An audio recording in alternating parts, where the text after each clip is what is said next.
yes. WrestleMania. Fighting is our life. Pump it up, pump it up. You are listening to the Mania of Wrestlemania 2, the second, the sequel. I'm your host, the mandated reporter, and frankly, I'm mortified, Mr. Mark Radulich. And let's face it, you didn't come here to hear me. No, sir.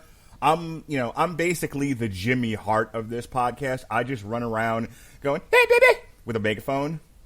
But here are the Hart Foundation, and I do mean foundation, of this podcast, where we go through the history of all the WrestleManias from soup to nuts, beginning to end. Ladies and gentlemen, the best there is, the best there was, the best there ever will be. Pat Mullin, how do you do, sir? Wow, I thought being the American-born when I would be the Anvil, but okay, I'll roll with the Hitman. But you're the best around. Nothing's ever going to bring you down, Pat. I even have an autographed picture of myself and Jim Neidhart from when I was 6 years old. Do you really? Do you doubt me? I would never doubt you. I'll send a picture of it after this show. Oh, sounds great. And that laughter you hear in the background can be from the only Chris the Anvil Bailey. How do you do, sir?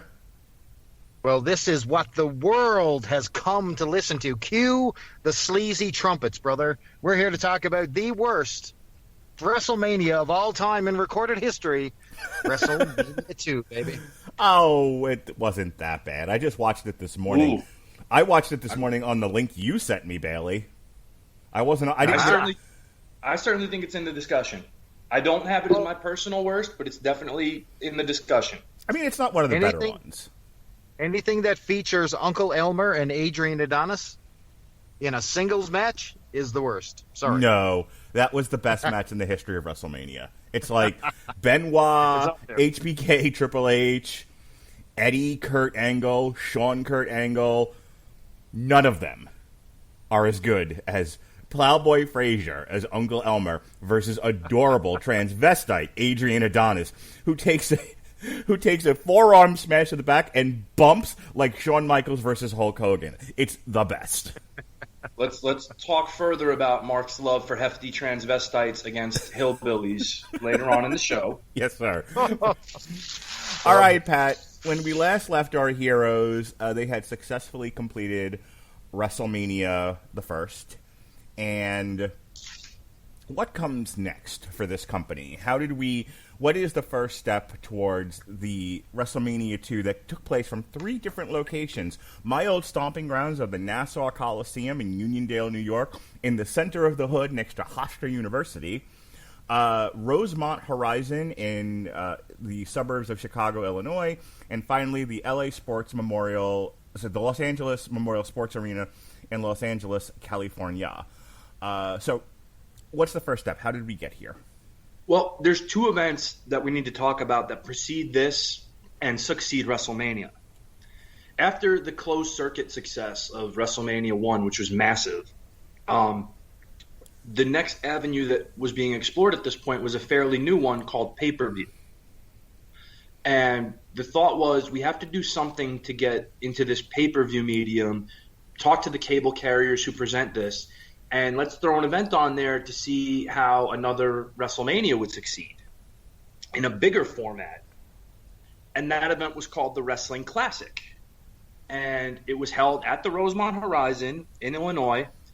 And it was in November of '85. And what they did was they put a kind of a tournament together of more of the popular wrestlers of the time. They had a Hulk Hogan, Roddy Piper singles match for the world title. And then they even gave away a Rolls Royce to a fan in this one. But they had, the very popular kind of regular faces of the WWF involved. The Junkyard Dog, who was arguably the number 2 babyface in the company at the time, wound up winning the tournament. But other people involved were guys like Paul Orndorff, Randy Savage, the British Bulldogs, Ricky Steamboat, Tito Santana, the Iron Sheik. It was the classic WWF melange of '85, '86 that was in this. And the event not only was a sellout for the arena, but did very well on pay-per-view, which sparked the idea of doing another WrestleMania, this time not just closed circuit, but also on pay-per-view to increase the revenue. At the same time, the massive success of WrestleMania has the other promoters nationally looking at, oh boy, we have to do something. Now, an annual tradition supercard had already been being held by Jim Crockett Promotions in the Mid-Atlantic U.S. called Starrcade that began in 1983. They followed it up with Starrcade in 1984, which was, I believe, subtitled The $1 Million Challenge. And then for Starrcade 85, they knew they were going to have to pull out something big because of the success of WrestleMania. So Starrcade 85 became known as The Gathering. The reason being, they were going to hold this event in 2 locations. They were going to do a simulcast from the Greensboro Coliseum in Greensboro, North Carolina, and from the Omni in Atlanta, Georgia. And as opposed to the way we're going to see WrestleMania 3 formatted, where we see it as they start off in Uniondale, run that card, and then the people who went to the Uniondale card get to see the Rosemont Horizon card and the LA Sports card on the arena monitors in the building. This event went back and forth between arenas where they would do a match from Greensboro and then broadcast that to the Omni, and then the Omni would be live and they would broadcast that to Greensboro. And it was pretty successful for the NWA. They had like a combined attendance of somewhere like 30,000 people, which is pretty good. Pretty good for that, section of the country. And the event got okay reviews, and it did okay on closed circuit. But this was the idea of doing bigger and more was in a response to WrestleMania 1. So Vince, being Vince, says, "Oh, they did 2 arenas. That's cute. What the hell? Let's do 3." And not just any 3. They didn't, and I'm not trying to slight Greensboro and Atlanta. They were huge wrestling cities, in especially in the Southeast. They were like the 2 wrestling capitals of the Southeast. But Vince went New York, Chicago, LA, pretty much. The 3 biggest cities in the country. So, first, Chris, anything you want to add to the setup to how we got from WrestleMania to WrestleMania 2? And did you ever see the big classic? The Wrestling Classic. The Wrestling Classic, absolutely. I've seen everything that WWE was throwing out there at the time. And I really, really enjoyed the Wrestling Classic. And you know what? When it comes to putting over, I mean, if you saw that tournament, you could say it was suspect at best. I mean, it was their attempt to roll some stardom into an already popular star in the JYD. And, Randy Savage was just surfacing. You saw some explosions in talent. You got to see Dynamite Kid. You got to see, all these great guys breaking out. But on Pat's point, he's talking about Starrcade 85. And, I mean, they really had 3 big matches that really laid claim to what that was. I mean, they had Flair versus Dusty. They had Magnum taking on Tully Blanchard in an I Quit match. And, of course, they had the Rock and Rolls versus the Russians, which was a blazing hot feud at the time. So, you know what? NWA wasn't fooling around. Now, Vince goes and he wants 3 because, by God, they just pulled off 2 successfully by the NWA. So how they started this thing out, they had a press conference in L.A., okay? And it's a very, very dubious press conference because they wanted to showcase the technology, and they wanted to stream live from 3 locations. Well, guess what happened? It didn't work. It didn't work out that well. Actually, it was in New York that the thing actually dies. So right in the middle of the press conference, the New York feed dies, and you can see, this is up on YouTube, that Vince McMahon audibly yells at the guy who's running it, a guy named Cecil, to fix it. I gotta fix it. God damn it. And it's really, really, really, really awkward. But it's just an omen of things to come when you figure out what's about to happen here at WrestleMania 2, because this one is known for production drama on a scale which you've never seen. Technical glitches, you've got announcers talking over, you've got crowd noise, you've got mics that don't work, you've got celebrities who don't even know who the talent are. It is amazing. I can't wait to dive into this thing. I need to go back in time with podcast technology and get Elvira and Susan St. James on a wrestling podcast. They were fantastic. I need to get Elvira on any podcast. I don't care that she's 70. She's Elvira. Yeah, no kidding, yes. Right? No, she's still great. But Susan St. James can be summed up in, oh my. Oh my. Go, George, go. Oh, my. That's it. That's her entire repertoire of behind the mic. I don't want to derail this entire question. podcast, but did Vince McMahon not want to bang Susan St. James in the worst way? I mean, Jesus Christ. Why do you think he did commentary solo with her? In lounge chairs, and they kept going back to them. Like, no matter where they were in the show, they kept going back to Susan St. James like she was fucking, Lou Thez giving commentary. And I haven't seen such sexual tension on a television show since the Twilight movies. Jesus Christ. Well, I tell you what, I would swear that Vince was banging her behind the camera because the amount of oh my's coming out of this lady was amazing. Oh my! Goddamn pals! God damn. So Susan St. James, who was a celebrity at the time, I mean, she was from Kate and Alley, I think, was her big show, was it not? Right, and she was also how she landed here. She's Dick Eversall's wife. So, a real strong TV partner of Vince McMahon, and now she's in the big stage, WrestleMania 2. Also in one of my favorite movies of all time, Love at First Bite. Oh, yes. Speaking of Elvira. All right, so that actually brings us to the next thing that happens. Well, before you go there, Mark, I have a question. Yes, sir. So for those who don't know, our good buddy Chris, if you haven't heard from his accent, is from the Great White North. Yes. And Chris, when did WWF terrestrial programming first come to you? That's a mixed bag because it was actually intertwined with something called Maple Leaf Wrestling. So yes, which was an NWA show. Yeah, so we actually, it sort of segued in almost the same way it did at, Black Sunday for you guys, where, it basically took over local programming, and all of a sudden you had, instead of Dino Bravo and John Bonello, all of a sudden you had Vince and his cronies doing squash jobs. So, I mean, it sort of came out of nowhere on my local station just as a little bit of a takeover, but it was early Superstars era where we sort of got our first taste of WWF. So this would have been right about the time that you were initially getting the WWF terrestrial programming as your regular broadcast, was the WrestleMania 2 era. 100%. So my first exposure, my dad used to watch it all the time, and I watched everything that was on TV due to him. But, I wasn't really paying attention until the hype for WrestleMania 2. So I fell asleep on my bed and woke up, and all of a sudden I see Hulk Hogan taking on Don Morocco at Saturday night's main event to set up the main event on this thing. So, the infamous Bundy squashes Hogan, the injured ribs, and the whole nine. I was pumped for this show. Okay.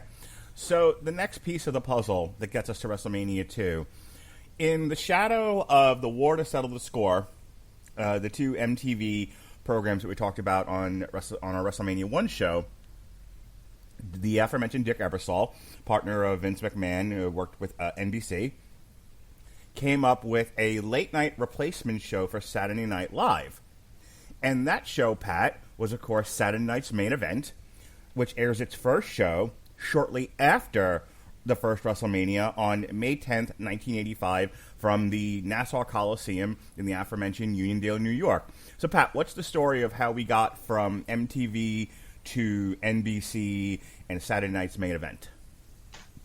So there had been the idea and the pitch of trying to get wrestling back on major network TV nationally for a few months prior to WrestleMania. And Vince had kind of shopped this idea around to different people, to CBS, to ABC, all your big three networks at the time for everybody that everybody got nationally. Everybody got ABC, NBC, and CBS here in the States. So Vince eventually, through the success of WrestleMania, Vince had a professional relationship with Dick Ebersol, who was the president of NBC. And basically, after seeing the tremendous success that it generated, Ebersol, who was constantly looking to expand the sports of NBC in his role, working in his job, said, I need to capitalize on this. Look at the media coverage. So he and Vince formed a partnership and a friendship that still lasts till today. And what they got was an idea, because if you know anything about television context at the time, there was this show called Saturday Night Live that was going through a major upheaval. A lot of the cast had turned over, and it wasn't at its strongest in terms of its ratings. In fact, it bordered at times on people really wanting the show to end because of the lack of what they felt was quality content based on cast changeovers and things of that nature.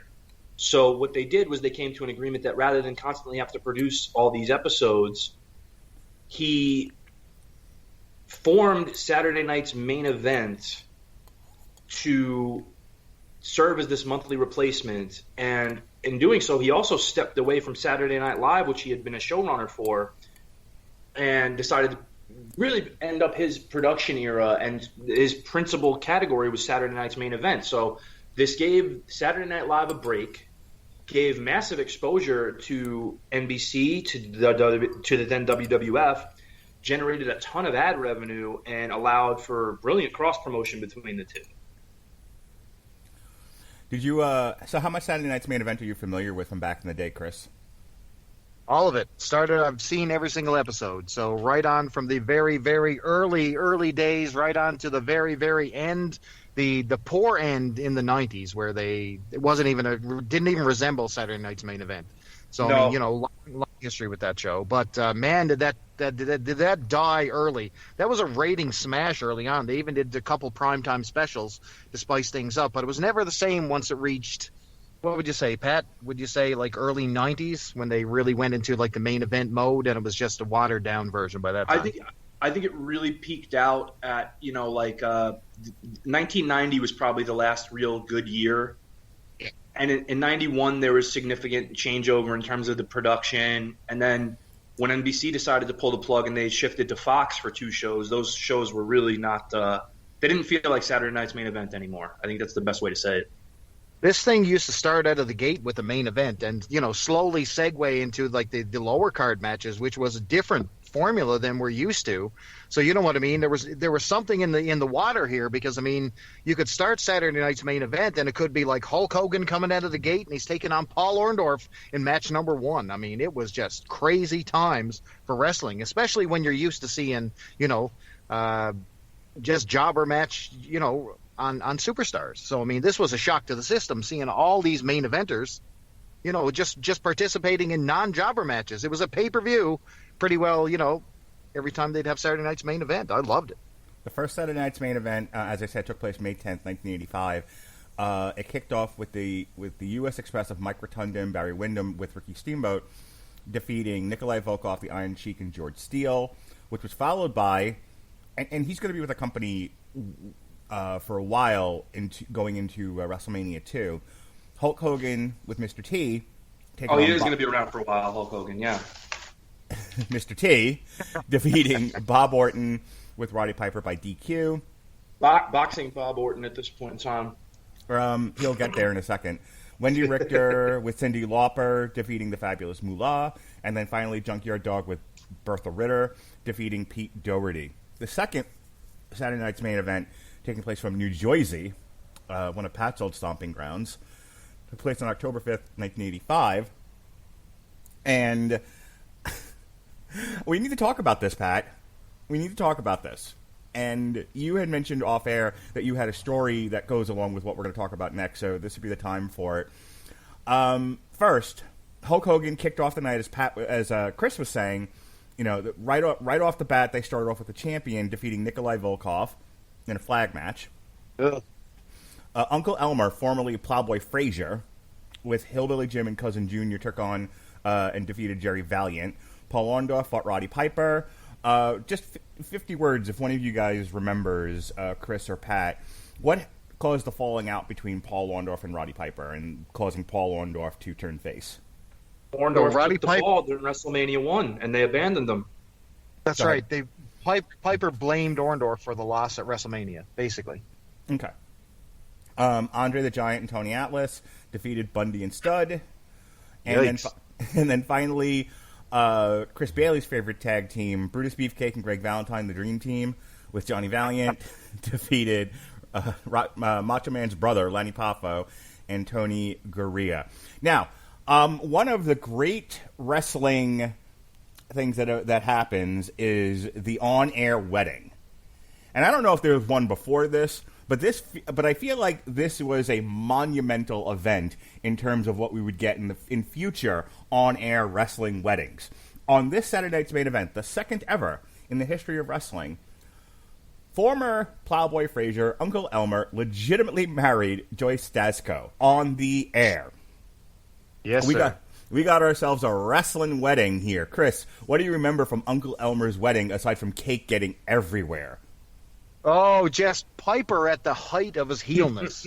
I mean, you know, this guy is brash. He's known for, I mean, he just recently, didn't he already finish off poor old Dave Wolf and Cyndi Lauper at this point? You know, Yes, smashing records over people's head on MTV. So this is just another epic. While he's not shaving midgets on Piper's Pit or beating up jobbers, now he's interfering in the hillbilly wedding, which is the equivalent to sacrilege on wrestling TV. So, Piper comes down and, he's talking about this and he's going to interfere in the old wedding here. You stink, and the whole damn wedding stinks, man. Oh, it was great. Oh, so good, so good. But yeah, this was just another one. If Piper had a single fan back in the day, because I know that as a kid, I hated this clown every time I saw him. Man, was he doing his job, and this was amazing. All right, Pat. So tell me your Plowboy Frasier story. Well, this isn't where I was going to bring it up. I was actually going to bring it up during the match with Adrian, but there is a good story here. During the wedding, when Uncle Elmer kisses his lovely bride-to-be, Joyce, Jesse Ventura is on commentary.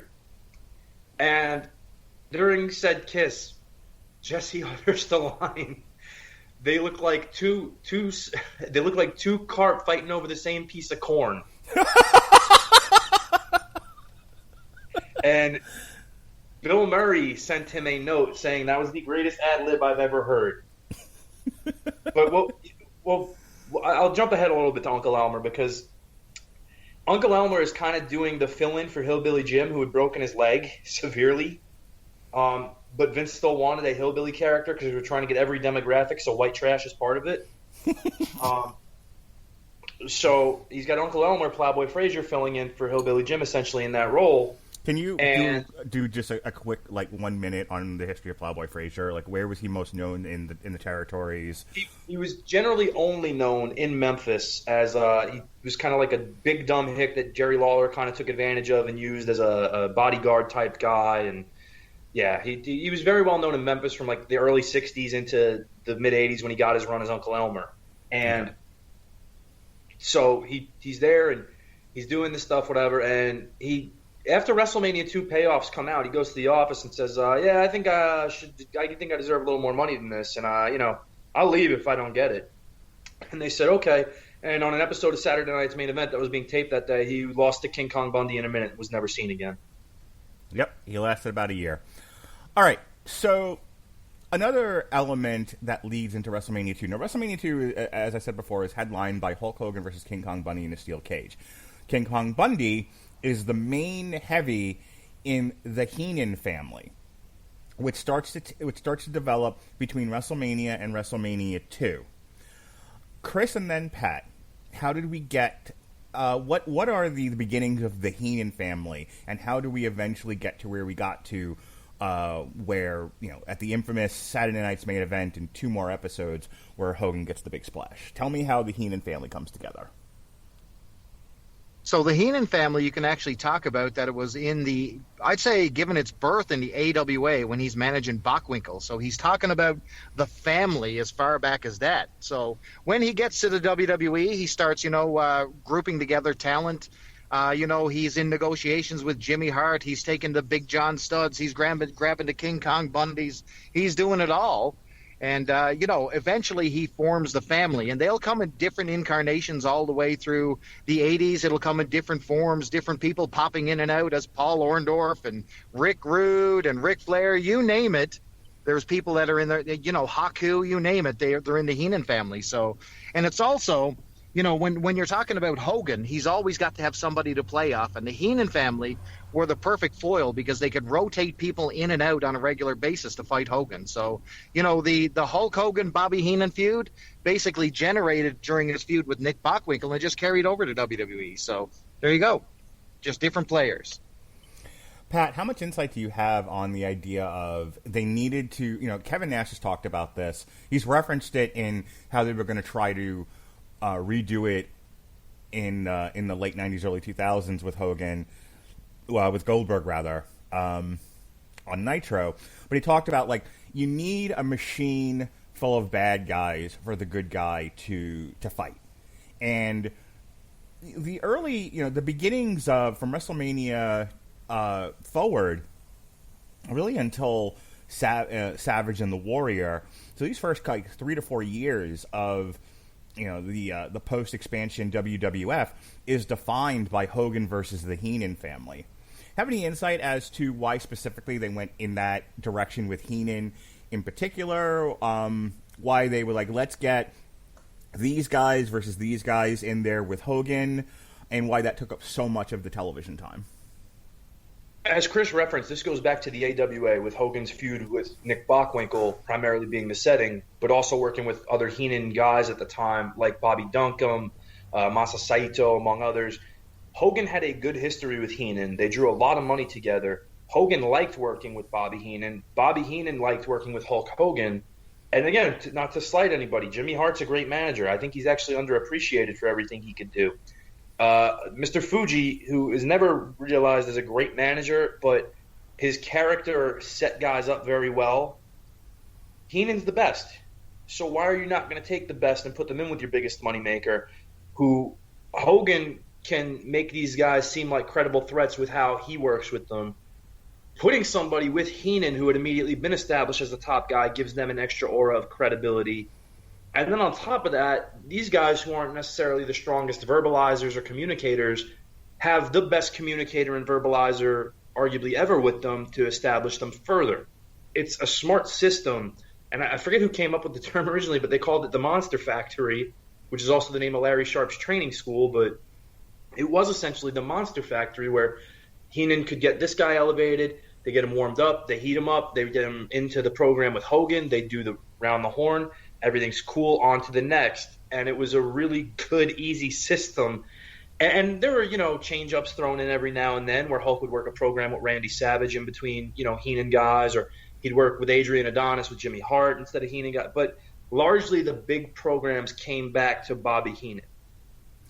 I don't remember, was the Big Boss Man, when he came in and did that big house show tour with Hulk Hogan, I think one of the best house show tours they did, if I remember correctly. Was he a Heenan guy, or was he kind of... baby, that was the He was Slick. Oh, that's right, that was Slick, okay. Doctor of Style, baby. All right, so let's talk a little bit about King Kong Bundy. King Kong Bundy came, at least at one point, through Bill Watts' territory. What do you know about King Kong Bundy, Pat? Bundy, you big dummy. We do everything we need to get you to do. We'll get you over. We'll put you down. We'll pick you up. And you dumb yourself right out of position. Thanks, Jim. Bundy actually got his big break in World Class in Texas. He was actually a friend of the Von Erichs on screen, and he had a full head of hair, which is a scary sight to see. He was this simpleton hillbilly type character and had like a rope for a belt, not unlike your Uncle Elmer or Hillbilly Jim type of character. And eventually he gets turned evil by the malicious Gary Hart and turns on the Von Erichs and shaves his head and he starts wearing the singlet look that he's known for and has a run on top with the Von Erichs before he leaves there and goes to Mid-South. Mid-South, they're setting him up for a big heel run, and he dumbs himself out of position, as Ernie Latt says to him when he accidentally sells for a fan who jumped him in the crowd as opposed to thinking it was one of the guys. From there, he goes to the AWA, where they can't call him King Kong because there's already King Kong Brody, who is Bruiser Brody, who they can't call Bruiser Brody because there's already Dick the Bruiser in this whole name game charade. So before we get on Vince for not allowing people to have first names or the same first names, let's go back to Vern for that one. From there, he goes to Georgia, where he actually works as a babyface against the Legion of Doom, Paul Ellering's stable of the Road Warriors, Jake Roberts, and the Spoiler, before finally landing in 1985 in the WWF as this initially managed by Jimmy Hart super threat, who they had, as we talked about in the last show, crush SD Jones at WrestleMania 1 to set the table as, this guy's going to be somebody to watch. And then there is a contract exchange between Jimmy Hart and Bobby Heenan, where Jimmy Hart purchases Adrian Adonis, and Heenan purchases Bundy. And then I brought that up because Bundy is obviously a big jewel in the Heenan family, and this takes up a large part of the build-up to WrestleMania 2. I want to talk just briefly about Mr. T, because Mr. T you would thought would have been like a one and done at WrestleMania. He came in, they had their big match with Piper and Orndorff, but T makes a couple of appearances on Saturday night's main event. Pat, how much did they know? Like, was there talks about like, hey, do you want to stay on longer? Did he know he was going to be with the company longer after WrestleMania? What was the story getting to the eventual boxing match with Piper at WrestleMania 2? Was that something that came along a little bit later, like, hey, this worked out really well, want to do something else fun and exciting? Or did they know, like, once they saw T and Piper together, like, no, we gotta keep this going for another year. There's still money to be made with these two. I think the thought process was that we made a lot of money. T made a lot of money for not a lot of work. He'll probably want to do this again. Let's see if we can get him. And so they continued negotiating through, and the A-Team was still very much on the air at the time. T was still very much a well-known celebrity figure. And he agrees to stay on as like a part-time player, which is much more common today than it is now. Or than it was then, excuse me. And what they suggest is doing this angle initially where he's going to be a special WWF boxer. And, yeah. Whereas if you only knew him from Rocky III, great, he's Clubber Lang. Yeah, and if you ever actually saw him try to box, you'd say, oh, Jesus, what are you thinking? So I think Vince in his head thought that, man, it'd be really great if we put him in there, and then eventually we just have him get embarrassed by one of our guys. That'd be great. But the process was to get that going and capitalize on T's celebrity, put him in a situation that I think most people in the world knew him for, because I think most people who knew him recognize him for his time as Clubber Lang and beating the crap out of Rocky. And why not try to make something of it? So they decided to keep it on. And again, the celebrity effect is a huge part of the success of the initial WrestleMania. It's going to be harder probably to lock people down continually. So let's get the biggest celebrity involvement we had to stay on and ride this wave of momentum. T's going to show up. Not only that, they actually had a boxing match on Saturday night's main event. I was just going to with talk Mr. about that. T Yeah. and Cowboy Bob Orton. And of course, how this match actually started. Yeah, boxing match, wink, wink. Piper actually attacks Mr. T after to continue their feud. So this was hot money. And of course, you're still talking. Jesse again with one of the best lines ever. So at one point, Piper and Orton are holding T down and they're whipping him with a belt. And Jesse utters the line that you can't get away with on TV. Looks like Roots 2 to me.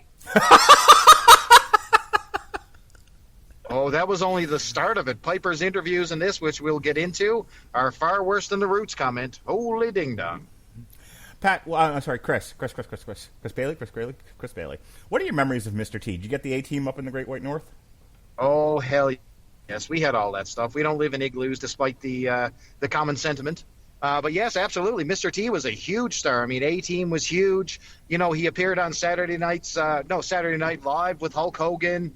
He was all over the place, man. You know, if you talked pop culture or books, you know, when you're in school, you get all these magazines, Dynamite and all this. Mr. T was all over that. He was all over Cracked and Mad. You had A-Team comics. I had the giant size. Yeah, Mr. T. You had Mr. T and the T-Force comic book. You had Mr. T cartoon, Mr. T cereal. I had a giant Mr. T doll. Man, he was all over the place. I loved everything about Mr. T, and he was a huge star. And I mean, the A-Team was still on the go at this point. I mean, that was still on the go in '86. Yes, it was. It still was. So it's still on the air at this point. And NBC is still using that synergy between A-Team and, you know, WWF as, you know, as this symbiotic relationship, both boosting each other's ratings. So, you know, there's lots going on here. All right, so let's talk about another pairing, individually and then together, that leads into one of the marquee matches for WrestleMania 2. Pat, we talked about this at the end of the last show, where we were talking about who's missing from this card. We talked about George the Animal Steele, who wasn't on WrestleMania 1, but was involved with the company. He has a big match on this show with a guy who comes in, I believe, shortly after the first WrestleMania, who is like the hot guy out in the territories. We just did a biography on him on A&E. He had come up through Memphis. He had done this big angle with who's going to manage him. And, of course, he brings in his wife, the lovely Miss Elizabeth. We're, of course, talking about Randy Macho Man Savage. So first, a little history on George the Animal Steele and how he went from whatever the hell he was to George Steele. Electroshock therapy. I remember that. Yes. He was hated, dastardly, crazy heel George Steele, who slowly devolved, actually, over time. At first, he was just a mean guy who liked to cheat. Then he became more savage and animalistic while being managed by Mr. Fuji. And then eventually Captain Lou Albano took pity on him and decided to try to help him. And they turned him into this sympathetic babyface who was basically unfrozen caveman trying to exist in a modern world. And they had him see Dr. Sigmund Ziff on Tuesday Night Titans for electroshock therapy and almost got him all the way back, but they just turned up the juice a little bit too much, and George became just simple George with his mind doll and an eye for the lovely Elizabeth, like we all had. Yes, twas not, 'twas beauty that killed the beast. This fucking story. What are your memories of George the Animal Steele, Chris? Oh my goodness! So I'm used to seeing George the Animal Steele as a face. I've only seen heel George Steele, on Coliseum video. So just some of the old matches with Albano and different things like that. So most of my recollection is him chasing around Elizabeth and carrying that stupid mind doll and eating turnbuckles. Okay. So I've never seen. Yeah, go ahead. But to give you perspective on George Steele, he's one of only two guys who challenged for the WWF Championship against Bruno, Pedro Morales, Bob Backlund, and Hulk Hogan. Did he win any of those matches at all? Like even by DQ, count out, or anything? No, I don't think so. He might have gotten one over on Bruno by a DQ or a count out at one point. I know I've seen the match with Hogan. I think it was the only one they did together. I've seen him lose to Backlund in like 10 seconds just to pop the crowd like crazy. And I don't think there were any recorded instances of him against Pedro, at least not that I've seen. So, hot prospect, Randy Savage. Just a real quick thing. Did you guys watch the A&E biography on Savage? I saw enough. What about you, Chris? Yeah, I did. Chris, what did you think of Randy Savage's biography? Well, you know what? I really, really enjoyed it, and I think they go a little bit deeper than you'd normally think when it comes to some of these biographies, because a lot of them are pretty plain Jane, you know what I mean? Doing your surface level, investigative thing. But, they really had great interviews. They really had great stock footage, which some things I didn't even expect. So, I mean, A&E is doing a great job with these things. And, I think they painted Randy a little bit better than even the WWE one that they did on his DVDs. I think this was probably a little bit more well done and a little bit more sympathetic towards him. So they still had a lot of the, he was very hyperactive and very possessive over Elizabeth.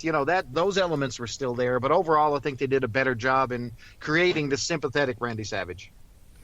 So he's the hot prospect coming out of Memphis, Pat. When exactly does he show up? And before they threw the IC belt on him, what was his story?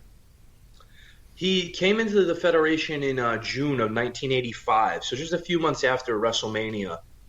And he came in on the recommendation largely of two people, Jimmy Hart and Howard Finkel.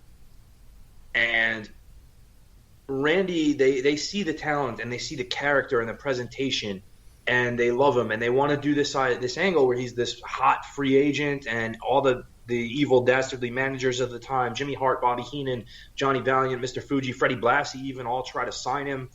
And they build this angle up, and they have him look great on TV, and he's cutting his promo, and he's going to make his official announcement as this manager. And there had been two other choices to be his manager other than Elizabeth. One was Missy Hyatt, and there was I forget who it was they had in mind besides her. It was another blonde valet at the time. But Randy was like, hey, instead of doing that, how about you guys take a look at my wife? She's beautiful, she's not blonde, but she has a great screen presence, and I think you might want to take a look. And chemistry was undeniable between the two of them, largely based on real life, and they made the decision to go ahead and introduce Randy's wife, Elizabeth. And for Randy, it was kind of an homage to Gorgeous George, who was oftentimes accompanied by his real-life wife as a valet and used Pomp and Circumstance as his theme song. And it was a modern-day take on that in many ways, except where they initially wanted Elizabeth almost to be a heel as well and kind of present this beautiful, nice, innocent facade, but she was a dastardly cheater. They instead decided to go a different route and make her kind of sympathetic and add this dimension to Randy's character that made him super popular immediately in terms of both, he was very much booed as a heel and did his job well there, but he captured interest right off the bat. And part of what they did immediately was when they saw this, they said, hey, let's see if he can do anything with Hulk, because Hulk, largely other than Roddy Piper, had been fighting, monster-y type heels, your Nikolai Volkovs, your John Studds. Let's see if this guy can get anything going with Hogan on the house show loop. So they have him wrestle in Philadelphia in the Spectrum, in Madison Square Garden, and the houses draw really well. And there's initially some thought that maybe they want to go with him as the WrestleMania 2 opponent for Hogan instead of Bundy. But they thought that would be rushing it out of the gate and do things too quick with Randy when there was more potential on the back end, which of course proves to be right. Yeah, you're right on the money, Pat, when it comes to that, because, you compare Elizabeth's persona from when she physically debuted on like a large stage on, the Wrestling Classic. That's their first big, breakout performance by Randy Savage. And, she's a different girl there all of a sudden. And when you compare Elizabeth at the Wrestling Classic, who's more of a savage, a savvy manager who's, cheating on behalf of her man, to now she's the, shucks, oh, Randy type of manager that she eventually becomes. It's quite jarring, because now, she's the, the girl who's running away from the animal. She's scared and needing Randy's help, which is not something we've seen before. So this is a new Elizabeth we're seeing here. So, yeah, the story they tell is that at some point George and Randy interact, and he is smitten with Elizabeth, and Randy keeps doing the thing where whenever he's in trouble, he would pull Elizabeth in front of him, and so the point is to get the crowd to be like, go with George, go with the big dummy, Randy's no good for you, and that leads to there. Who did he beat for the Intercontinental title, Pat? Randy Tito Savage. Santana. That's what I thought. Okay. It should have been this match. He should have been, in a rematch with Tito Santana here at WrestleMania 2, but they selected George Steele. And we'll talk about that match, because it is fantastic. Yeah. It really is. Okay. Yeah, so good.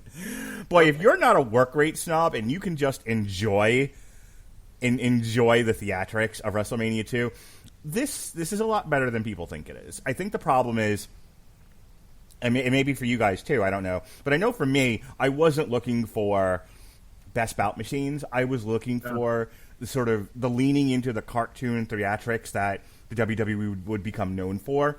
And there's a lot of that going on in WrestleMania 2. This match especially. This entire George Steele Elizabeth saga would continue well on past WrestleMania 3. So, you're talking about more than a year of investment in this entire little mini feud. So, There you go. Just for shits and giggles, I have a bigger thing we need to talk about before we get to the card. One last big element to this. But before we do, I want to take a slight detour. Pat, who the hell is Corporal Kirchner? And why is he Corporal Kirchner? I have to say, I'm talking about this because I loved Corporal Kirchner as a kid. I wasn't in wrestling long enough to really, my knowledge of Sergeant Slaughter was more G.I. Joe than wrestling. So for me, what people know of Sergeant Slaughter from back then, Corporal Kirchner was my Sergeant Slaughter. And when I got a box of LGN rubber wrestling figures that had come out around this time for Christmas, I got a whole box full. I got the whole collection in 1 year. It was the best Christmas ever as a kid. And I remember, we all had our little federations, whether you did them with G.I. Joes or He-Mans or actual wrestling figures. I had mine. Corporal Kirchner was always my heavyweight champion. He beat the fuck out of everybody. Who was Corporal Kirchner, Pat? Corporal Kirchner was Mike Kirchner, and he actually got into wrestling after he was in the U.S. Army as a paratrooper with the 82nd Airborne. And so his military background was very legitimate. He was in Minnesota working as a bouncer, shockingly. I don't know anybody else who did that for Minnesota and broke into wrestling. But he wound up working out at a very popular local gym and met some guy named Hulk Hogan. And Hogan said, man, you got a good look to you. You're in shape. You ever think about doing this? And he introduced him to Vern, and Vern put him in his wrestling school. And he'd been a kind of a prelim guy, and then when they found out that he was in the 82nd Airborne and had just lost Slaughter, Vince said, pal, I got something for you. And they did these vignettes showing him doing typical military exercises, at least in the minds of people who've never been in the military, and a lot of stuff like that to rebuild this American military hero character to capitalize on very patriotic times and have him feud with people like Volkov and the Sheik. And, he did with what he could with the character. Everybody who had already been watching kind of saw this as a knockoff Sergeant Slaughter. So he really kind of got pigeonholed immediately. And again, he wasn't the best, the most polished worker. He was known for being a little rough and a little snug. But, Mark, you would like his later career work as Leatherface in death matches in Japan. Ooh. I'll have to check that out. Well, something else happened in the year 1986. And it leads to one of the big segments here on this show, this WrestleMania. And that is the Chicago Bears win Super Bowl 20. They defeat the Patriots 46-10. They are coached by a result you won't hear these days. They are coached by Mike Ditka, and this took place January 26, 1986. And this has former G.I. Joe on it, William the Refrigerator Perry, among other Hall of Fame football players.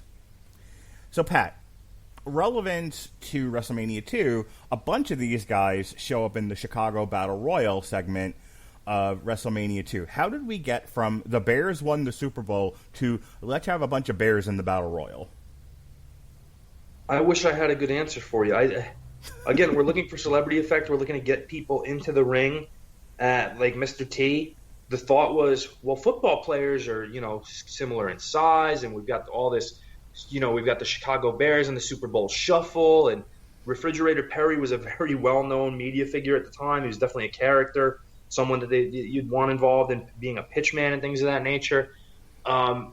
So they find these NFL players like Harvey Martin. They get Russ Francis, whose father was actually a wrestling promoter, and Russ himself had done some wrestling, and he'll do a little more wrestling later on as well.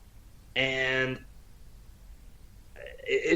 you capture the local Chicago audience to get the live gate up, but also, again, you're banking on the celebrity effect happening, so you're trying to get people who are sports fans who wouldn't normally be invested in this to take a look and see if Ed Too Tall Jones or any of the other guys can do anything in a battle royal. And again, interspersed into battle royal with them, Andre the Giant, Bruno Sammartino, the Hart Foundation, John Studd, lots of big names. You familiar at all with the Super Bowl, Chris? Or, its meaningfulness to wrestling? I am the last football fan you'll ever see, but I definitely know where Vince was coming from. So, when you're talking celebrity, this was his way of getting cheap celebrity acts. And boy, Susan St. James and Elvira be damned, when you got Bill Fralick and the Fridge. I mean, the Fridge was actually a celebrity. So, when you're talking about football celebrities, none bigger than William the Refrigerator Perry back then. So, there's a little bit of understanding here why they went this route. But I think Vince is not only enamored with bodybuilders, but he also had a thing for football players. And boy, did he get them cheap from NBC. So there you go. All right. Well, Saturday night's main event, the Saturday night's main event that preceded this took place on February 15th, 1986 from Phoenix, Arizona. That's the aforementioned Mr. T, Bob Orton boxing match where Roddy Piper attacks him. The third match on the show has Hulk Hogan defeating the Magnificent Morocco, who is managed by Mr. Fuji, who will also be on this WrestleMania 2 show. But at the time, the big angle coming out of this was after Hulk Hogan defeated Morocco, King Kong Bundy came out, they laid out Hogan, they gave him the big splash, and they broke his ribs. Chris, do you remember this? Oh, this is what launched my love for wrestling. This is literally the first thing that made me tune in the very next week to see what, the fate of the Hulkster, brother. I couldn't believe it. He's got crushed by this big, bad super monster, King Kong Bundy. And it was, literally the start of Hogan versus the Monster of the Week type thing, which we'd see a lot later on down the line with Kamala, One Man Gang, Big Boss Man. You know what I mean? This was the very genesis of, Hulk Hogan's template feuds all the way through the 80s. So, this one meant a lot to me and was my first hook, my first crack pipe into wrestling. Pat, what are your memories, notes, thoughts on the big Hogan Bundy angle where he gets his ribs broken and has to be taped up? And can he slam King Kong Bundy? Can he? Will his ribs hold up in that steel cage come WrestleMania 2? For me, this is the beta test kind of run for what we would see later on done with Earthquake. And I think when they got to that point in time, which is, 4 years after this, it was built a lot better and smarter than this was. I think the initial outing where we saw on Saturday night's main event, Bundy repeatedly avalanche and splash Hogan with Morocco holding him down, that was well executed. Where I think they kind of lost the ball a little bit was when they were showing the vignettes of Hogan training with his ribs taped up, but he's still able to do pull-ups with a dumbbell chained around his neck. I think had you really kind of showed him struggling to do any of the things he would normally do and really put the seed of doubt into people, man, I don't know that Hulk's ready. I think he's ripe for the taking. I don't know. As much as you could get people to believe in Bundy as the guy who's going to take away the belt, which is not out of the question then, because, again, Hulkamania is very different in 1986 than it is in hindsight. So they could have, I think, done more with it, and I think the build wasn't its greatest. And I think WrestleMania 2, it was a lot more, whereas the build for Hogan and T versus Piper and Orndorff was excellent, this was much more about the event as opposed to the participants. The other match relevant to WrestleMania 2 that happens on this card is the Dream Team of Brutus Beefcake and Greg Valentine, who are the tag team champions with Johnny Valiant, defeat the British Bulldogs, and they will have their rematch at WrestleMania 2. Real quick, and then we're going to jump right into the pay-per-view. Pat, adorable Adrian Adonis used to be just a blonde dude, a big fat blonde dude, who came to the ring in a leather jacket. And then somewhere along the line, he became a transvestite. But for why? Well, he wasn't always a blonde dude. He was actually a brown-haired dude in a leather jacket who was basically a New York City street tough. Mm-hmm. That was his character. Had the Yankee logo on his boots, looked like a biker-type guy, did hilarious vignettes with Dick Murdoch if you never saw them when they were the North-South connection. Well worth looking up. But I think he looked more YMCA than biker tough, though. Yeah, I won't dispute that. At a certain point in time, Adrian, who was never a body beautiful type of guy, really just started letting his physique go to hell. Wasn't taking care of himself, was putting on a lot of weight. And if there's something Vince doesn't like, that's it. And it's funny, too, because Vince's favorite wrestler of all time is Dr. Jerry Graham. Adrian's favorite wrestler of all time and his idol was Dr. Jerry Graham. Jerry Graham was very much in that Adrian cloth of not being a body beautiful. Amazing worker, could do anything, but just looked like a slob. And Adrian was rapidly gaining weight and looking terrible. So what they did was they gave Adrian a briefcase that said, "Relax with Trudy." And nobody knew what was in the briefcase and everything. And then Adrian started doing other things. He started dyeing his hair blonde, started wearing eye makeup, and eventually retired his leather jacket on Piper's Pit and started dressing very effeminate and calling himself adorable. And on an episode of TNT actually came out and said he was gay. And a lot of people feel this was a punishment angle. A lot of people feel that the Relax with Trudy briefcase was Adrian. It was supposed to be Adrian's true persona in the briefcase that was going to allow him to come out. They never really explained that in the angle, but that was the thought process. And it was largely seen as a punishment for Adrian for not taking care of himself and doing this. Hey, we're going to make you ridiculous now, and you're going to be adorable, Adrian. based a lot on the exotic Adrian Street character in the Southeast U.S. And then you're going to get your own talking segment, and you're going to get a lot of TV time. Punishment, pal. That's what this is. All those checks we're going to pay you? Yeah, punishment. That's how I saw it. All those WrestleMania matches you're going to get? Do you want an Adrian Adonis footnote? Yes. Do you know where Adrian Adonis died? I do. Right here on the Rock. As sad as that might be. Here in Newfoundland. Lewisport, Newfoundland, he died. Yes, 1988. I had tickets to the show that he was supposed to make, but he never did. He never came. There you go. All right, so WrestleMania 2. April 7th, 1986, from the aforementioned arenas of Nassau Coliseum, Rosemont Horizon, and Los Angeles Memorial Sports Arena. The premier sporting event of the year, what the world has come to. And the celebrities involved were Ray Charles singing America the Beautiful, which was at Nassau Coliseum. And look like what? And look what he's wearing. I mean, the poor guy looks like he's almost wearing like Grandpa's sofa cover there or something. I don't know. It's and he starts singing the national anthem, and it's just started the production issues with this show because Ray Charles starts with the microphones going way off key, and you just get this shrill like feedback sound to start America the Beautiful. But he doesn't care. He's wearing that flashy suit, and he soldiers on, baby. The show must go on. So guests in attendance for New York were Cab Calloway, Heidi ho, Daryl Dawkins, G. Gordon Liddy, like why? Joan Rivers. You know who that is? G. Gordon Liddy. Tell the people who yes. G. Gordon Liddy was an American lawyer, FBI agent, talk show host, actor, and figure in the Watergate scandal as the chief operator in the White House Plumbers Unit during the Nixon administration. Liddy was convicted of conspiracy, burglary, and illegal wiretapping for his role in the scandal. Yeah, so basically a criminal. No.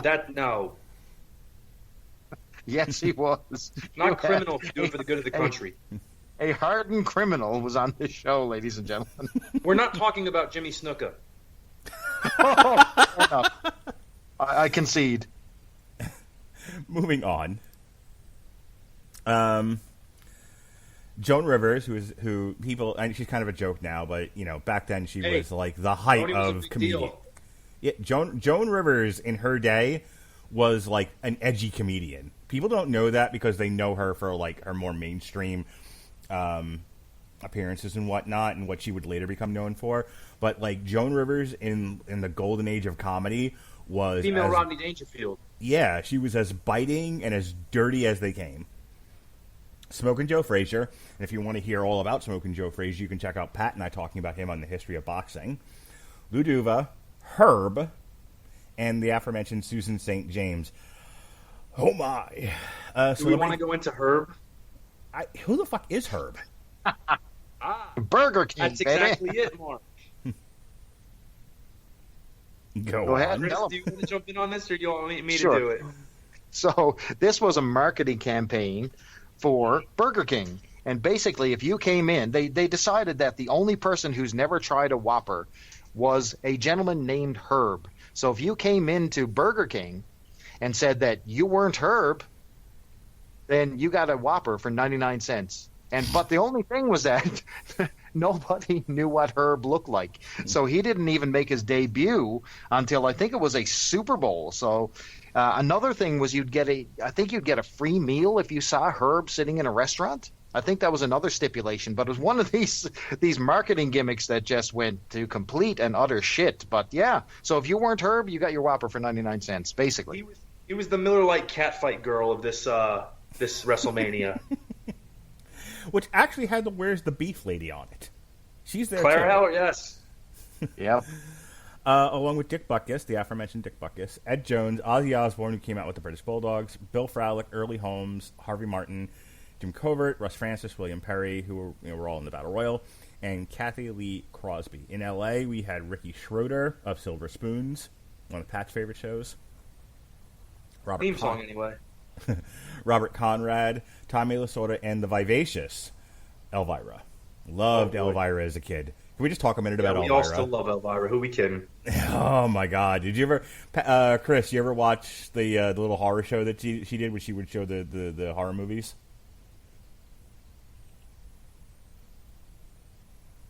Chris, Pat, did you ever watch the movies that the show that she would do, the kind of like Tales from the Crypt type show that she did? Always watched Elvira hosting those B horror movies. Had the VHS Elvira Mistress of the Dark.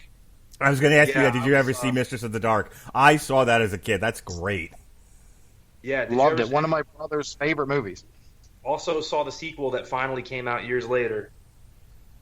You know, Elvira is, again, somebody else who, when you dig into what she was before she became part of the mainstream, she's also like one of these really like great edgy entertainers. And I think that's the thing, is like people get known for being, for pushing the envelope, for really being out there, for making themselves known, in a sea of people trying to get seen. And then they make it, and then they have to refine that image into something more palatable for a general audience. And as I was talking about with Joan Rivers, Elvira, so many of these people have like such, let's say, seedy beginnings. But yeah, Elvira was great. All right. So, Nassau Coliseum, here we go. We start off with the Magnificent Morocco, now managed by Fuji, taking on the babyface Paul Orndorff. And they how bad do you feel if you're Orndorff going from the main event of the first to the opening match of two? I needed to ask you about that. What was he injured? Is this where the arm shit started? Like, what happened in a year to Paul Orndorff? Paul Orndorff is not going to get that arm injury until later into this year. Essentially, Paul, upon the end of WrestleMania 1, was shifted into a babyface role. He became the fall guy for Piper and Orton, who abandoned him, blamed him for WrestleMania 1, and then got into a house show loop feud with Roddy Piper to kind of keep each guy going hot, where they went to a lot of non-finishes. They don't really know essentially what to do with Orndorff at this point until they do the angle with him and Hogan together. And Hogan eventually will endorse Orndorff as somebody who – Orndorff is one of the guys who came to defend Hogan after he was injured and started this mini feud with Morocco. And it's a spinning your wheels type of time for Paul Orndorff until Hogan's back in full swing and they start their partnership after this, where if you even remember when they had the Hulkamania workout set that you could buy as a kid, Hogan's not even in the commercial. Yes. It's Orndorff. But right now, Paul is essentially in a holding pattern where he's not really with a clear direction as to where his character is going until after this point. So getting on the card, I guess, is a good thing, but to go from wrestling in the main event of the most seen wrestling match of all time at that point to opening the show against Don Morocco, and it's not a knock on either guy. I think Morocco is the most underrated guy in history, and I'm a big fan of Paul Orndorff's work. It's definitely a step down, although for Morocco, I guess it's a step up because he wasn't even on the card last year. Ready for the build for this one, Mark? Do you want to know the build for this one? Go ahead. Basically, there was none, with the only exception that in a backstage interview, Morocco comes up to Mr. Wonderful Paul Orndorff and says he's Mr. Magnificent. Paul Orndorff says, no, you're not. I'm Mr. Wonderful. So we have the battle of Mr. Wonderful versus Mr. Magnificent. Battle of the Misters. And that's the extent of the build for this feud. So, yeah, this one goes only 4 minutes and 10 seconds. It's not before Orndorff makes fun of Fuji's eyes, though. It's a pretty man, that was brutal. It's a pretty basic match, and there's a lot of like running outside the ring and grabbing chairs, and there isn't much to this, and it ends in a double count out. Chris, what do you think of this match? Nothing starts a show than like a double count out. I guarantee you, ominous omen of things to come right here. This was dreadful. I mean, this was both men going through the motions, not a lot attached to this one. They're trying to get a little bit of face heat behind Orndorff here. I'm not really sure if it's working. And, this audience, which is not even capacity, by the way, one thing you'll say about WrestleMania 2 is that, a lot of empty seats. And when you see the guys out there grabbing chairs and throwing stuff in, you really see that we're not dealing with WrestleMania 3 with, 93,000 here. We're on a very limited basis. So, one of the holes in the armor of this 3-arena deal is attendance here, and it really shows here. But, yeah, this match is nothing to talk about. All right, moving on. Next match, we have our Randy Savage, George Steele match for the Intercontinental title. I love this match. Now, again, if you're looking for, either a Kenny Omega, Young Bucks, spam move, video game type match, you're going to hate this. If you're looking for, Owen Hart versus the Bulldog in Germany, or Kurt Angle versus Chris Benoit, WrestleMania 17, you're going to hate this. However, if you would like to see a fat guy wave his arms around and chase Randy Savage around the ring a half a dozen times, if you're going to see Randy Savage look like he's running through an obstacle course as he dives in and out of the ring and he's grabbing Miss Elizabeth, I mean, if you talk about putting together a match of very, very little, but doing all the things with the very little you put in, this is a classic to watch. This was so much fun. This is so good. And, again, George Steele doesn't hardly do anything in this match. He, a couple of forearm shots here and there. He does 2 turnbuckle biting bits. And it's a lot of Randy kind of bumping here, bumping there. And then the whole psychology of this was George Steele is a big, strong guy, and Randy Savage wasn't going to match up to him in the strength department, so he kept attacking him from behind. He kept setting him up so that he would be distracted, and he was easily distracted because he's a big, dumb animal. And then he would jump him from behind, and that's eventually how he gets the win. Though the one thing they do give George in this is he gets to kick out of the elbow. But yeah, that's huge. Yeah, which I was really shocked by. 1 count. He kicks out of the elbow, but then Randy Savage is able to get the pin with his feet on the ropes. Chris, I'll go to you first. I love this match. Are you going to sit here and tell me this isn't one of the best matches in the history of professional wrestling? No, this is what separates Starrcade '85 from WWF's product at the time. I mean, no, and that's not even a bad thing, because you're talking about a promotion that is tailored towards a younger audience, and the cartoon generation. You're also talking a more about general audience. You got to remember, WWE is trying to market itself to everyday non-wrestling fans. This was an everyday non-wrestling fans match.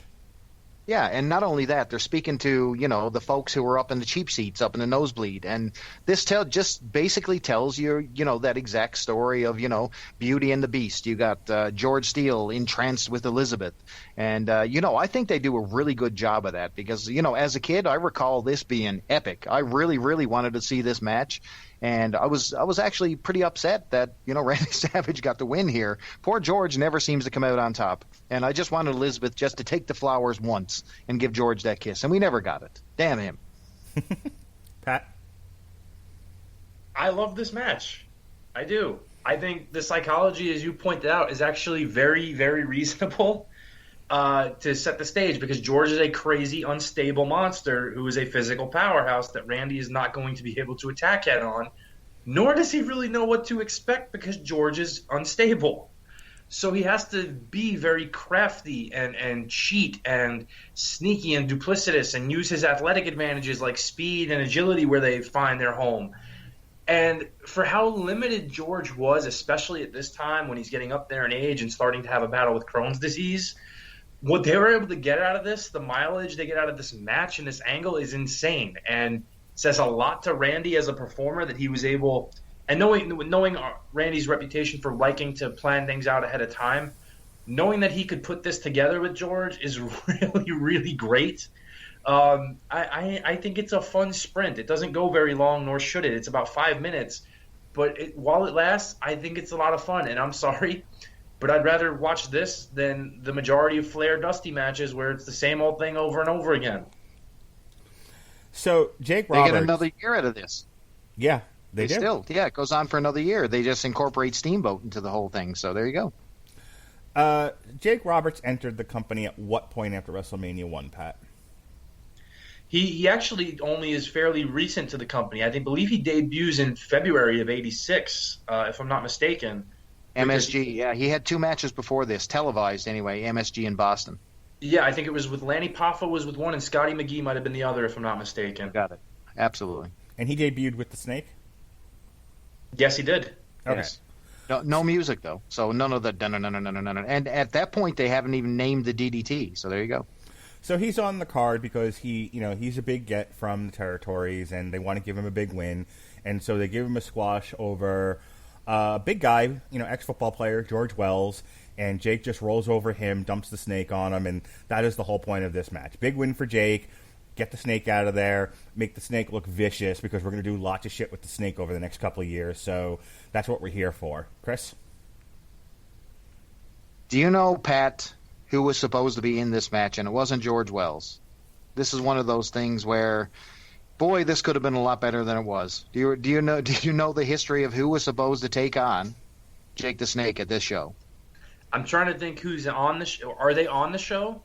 They are on the show in another city. Is it Tito? It's Bret Hart. This was supposed to be the beginning of his... Yeah. See, I thought it was supposed to be Bret Hart and Steamboat. Bret Hart and Jake, believe it or not. I thought it was supposed to be Bret and Steamboat, and they pivoted to Steamboat and Hercules, and then they had the Bret Steamboat one-off match in Boston. On the site that I checked it out, it was Jake and Hart. But anyway, So anyway, George Wells. So big CFL career. Now I'm Canadian, and I can openly make fun of the CFL because I know the. I know what real football fans think of the CFL. So when you're talking about George Wells, Cup, everybody, and I live in America. There you go. And you can actually hear Vince actually making fun of George Wells and his gut. Now, he had been here. How long? Was he even here? A year? I don't know if George Wells even made it. George is only also in a couple months because he had been Watts' replacement for the Junkyard Dog when JYD left Mid-South without notice. You are right on the money. And, so, I mean, when it comes to this, we get to see the DDT, but wasn't named at that point. But the thing that I take away when I remember watching this video was George frothing at the mouth after, getting the snake put across him. That was always that image that stuck with me. Mm-hmm. Yep.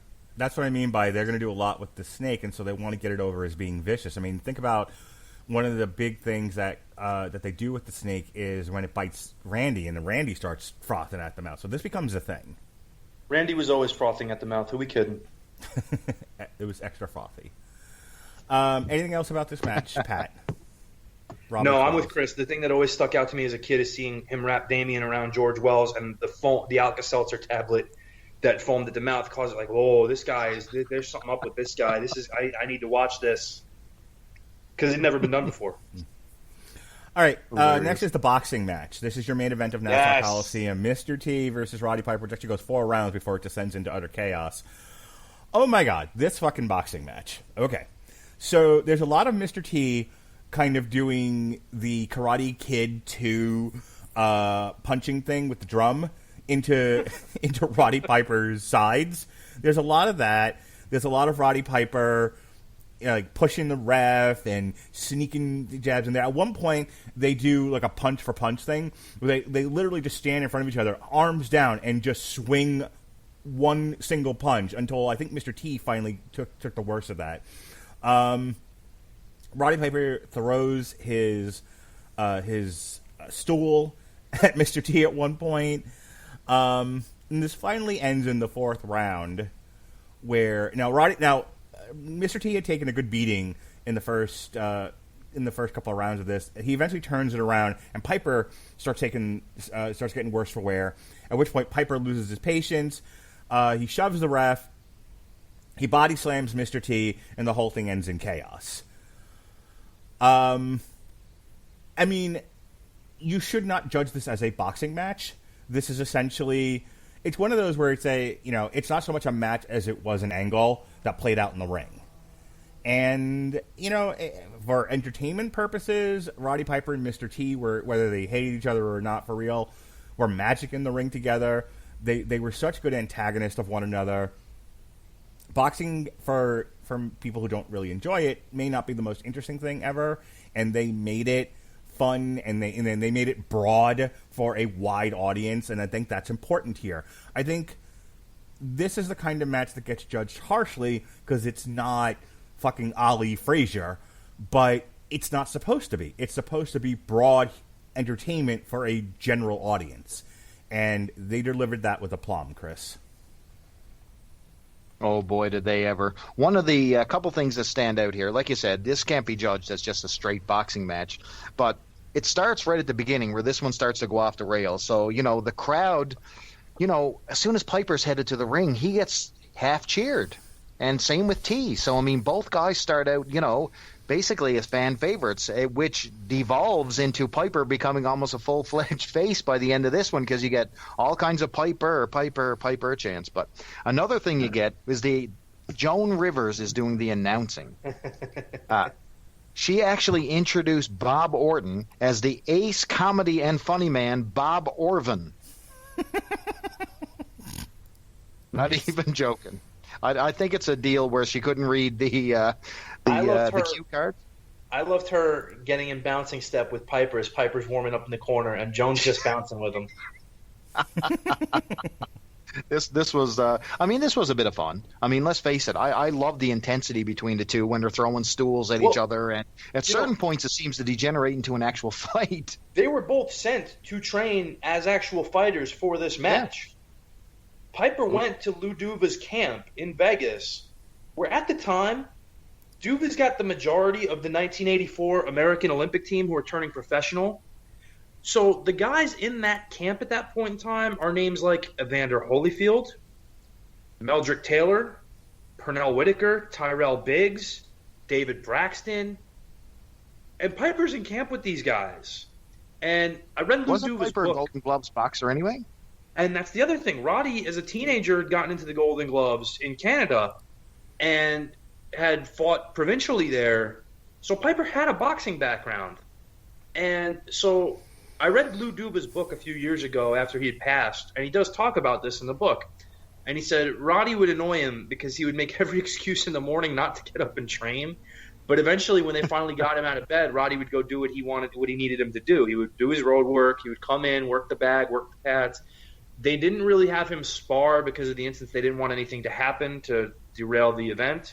So they would do like a fake sparring session in the press conference type thing. But he said it was easier with Roddy because Roddy at least had a background, and there were little things he could show Roddy to avoid getting tired, because if you're not a conditioned boxer, having to go out and perform for 3 minutes alone in one round will exhaust you. So he taught Roddy little things like when you're not in T's punching range, you rest your rear hand on your chest to keep it afloat as opposed to holding it up and tiring yourself out. T was paid to go train with Joe Frazier in Philadelphia. The only times T ever showed up to train was when there was a camera present. Otherwise, T did not train. And a lot of people who knew Mr. T at the time, like who knew him and worked out in the gyms with him, all T would do was go in, walk on the treadmill for about 5 minutes, and then use the chest fly machine for like a half an hour and do nothing else. That's cool if you want a really well-developed chest, but it's not going to do you any favors in your conditioning, especially if you have to – I'm going to say it's going to sound – I don't mean to. It's much easier to work a 5-minute wrestling match than it is to have to perform 4 rounds of a boxing match, especially when you're not a conditioned boxer. And you can see very early on that T runs out of gas very quick in this. What did you think of the match, though? Did you enjoy it? As a boxing guy, does this make you want to roll your eyes? There's parts of it that are fun. I think it's the first round where Roddy actually is sticking a really good jab out pretty often at T. And I think T is supposed to move his head and not get hit because Piper does start telegraphing it a little bit more, and T still doesn't get out of the way. So he's just still getting hit. You can see a couple live rounds thrown in there once in a while by Roddy. And Roddy's always told the story that when they taped his hands, they really taped them more than you would ever get in a real boxing match, where they kind of bound his thumb inward so he couldn't really grab. Because he really, at a certain point, just wanted to take T out because he just really disliked him that much. And the pivotal spot comes when T's supposed to hit Roddy with a left hook that knocks Roddy through the ropes. And Roddy's standing there with his hands down waiting for the punch, and T whiffs on it. And Roddy still has to sell it, and that'll echo back to Mickey Rourke a few years later at WrestleMania. But Roddy sells it and goes out, and at that point he's just mad. And apparently the finish was supposed to be what it was, but it wasn't supposed to happen then. And Roddy just called an audible and said, "To hell with this, I'm done." So, oh, and then he tells the story later on that Vince says to him in the dressing room, I wouldn't have been mad if you took him out. And Roddy just says, why didn't you tell me that from the beginning, man? Well done. That's a great impression, too. All right, let's take a pause for the cause here and pay some bills. For you listeners of the Mania of Wrestlemania podcast right here on the Radulich Broadcasting Network on W2M, Grammarly is offering a free download of the Grammarly software. Grammarly's AI-powered products help people communicate more effectively. Grammarly helps you write mistake-free on Gmail, Facebook, Twitter, LinkedIn, and nearly anywhere else you write on the web. Grammarly corrects hundreds of grammar, punctuation, and spelling mistakes while also catching contextual errors, improving your vocabulary, and suggesting style improvements. To download Grammarly today, go to getgrammarly.com/W2M-network. Again, that's getgrammarly.com/W2M-network to download Grammarly for free. To Chicago and the Rosemont Horizon. The ashtray. Known as the Rosemont. Yeah, so this one gets off to an auspicious start. We begin with the fabulous Moolah, who is the champion. We covered a lot of what happened with the ladies' belt in our last podcast. No need to go over it again. Pat, who is Velvet McIntyre? She is from Ireland, and she was one of the regular members of Moolah's kind of touring camp, I guess you could call it. But she wasn't trained by Moolah. She actually got her start in Canada, in Vancouver, and she came down to the U.S. In the Washington State, Oregon area, and was trained by Sandy Barr. And she was from a family where she had 3 brothers who wrestled too, but she eventually figured out that to get promoted as a woman, you kind of have to do business with Moolah. So she was part of like that regular Moolah touring stable where they would venture through the WWF, the NWA, AWA at certain points, and she eventually kind of just fades into the Canadian independent scene later on. But she was one of the regulars of women's wrestling in the mid-'80s, one of the more recognizable faces. Any insight as to why they only gave them 1 minute and 30 seconds and end so quickly? Did you watch the match? No. They gave them about 30 seconds too long. Okay. Was Velvet McIntyre not good for all that training? Well, Moolah's already collecting a pension, so... Okay, there's where the problem lies. Yeah. Chris, any thoughts on this? Because if not, we're going to move on. So, I mean, you had something, there's something of note here. So, I mean, Velvet McIntyre, if you don't know what she looks like, she basically looks like Stevie Nicks. You know what I mean? That's a very good comparison. And not only that, she, just one moment, she actually, her boob falls out during this match, which is even funnier. But there's an actual blown spot at the end of this one where, Velvet's leg gets caught up in the ropes, and the ref actually misses it and counts to 3 anyway. Okay. There you go. Less said about that, the better. And now comes the man, Corporal Kirchner, versus Nikolai Volkov with Freddie Blassie. They have a flag match. This one also doesn't go very long. It only goes 2 minutes. And I the thing with a flag match, I thought it was like you grab the other guys, you grab your flag, and you hit the turnbuckles or whatever. They don't really do that here. They just have a really short match. Corporal Kirchner kind of whoops on Nikolai Volkov. He beats him, and then he walks around with the flag and marches the fuck back off again. Pat, what happened here? A flag match, as the WWF has always held it, is the winner of the match gets to wave and, parade around with their flag and do whatever to the loser's flag. Nikolai has been around for over 20 years at this point. He's a little bit past his prime. Kirchner never really had a prime in the U.S., so you get a lot of punching, kicking, and a cane shot to end it mercifully at 2 minutes in. Yep. Chris? Well, this one, Monsoon actually says, and I don't know if this is fact, but he said, the rules for this particular flag match was, the winner would basically leave with both flags. And he says that Kirchner actually decided just to take the U.S. flag only and just leave the Soviet flag there. So there you go. I don't know. I don't know if that's the truth. I don't know if that's the real flag match rules. I never heard of it, but apparently Monsoon wants us to believe that. But Corporal Kirchner, Mark's heavyweight championship of the LJN Wrestling Federation, is victorious here. I'm trying to remember if this predates Hogan and Volkov having a flag match on Saturday night's main event. I don't think it does. No, that was like the second. No, it's after. Yeah, that's like the second Saturday night's main event. Yeah, and then that one, I believe, was Hogan parading with the U.S. flag and then spitting on the USSR flag. Like you do. Well, we started off hot in Nassau, and we ended hot, and we're really off. The first 4 matches, we're off to a really great start if you're into your, broad entertainment. In Chicago, living up to being Chicago. And then we hit the shits with this one. These first two matches are not great.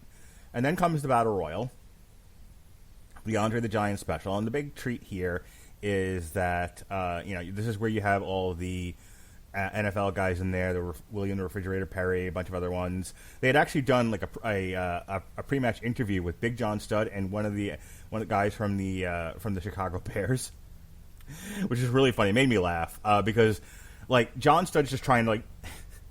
There are some of these guys who are very much used to doing wrestling a very certain way, and when you try to push them out of that bubble, when they have to actually improvise and interact with another person in a different way than they're used to, are not good at it.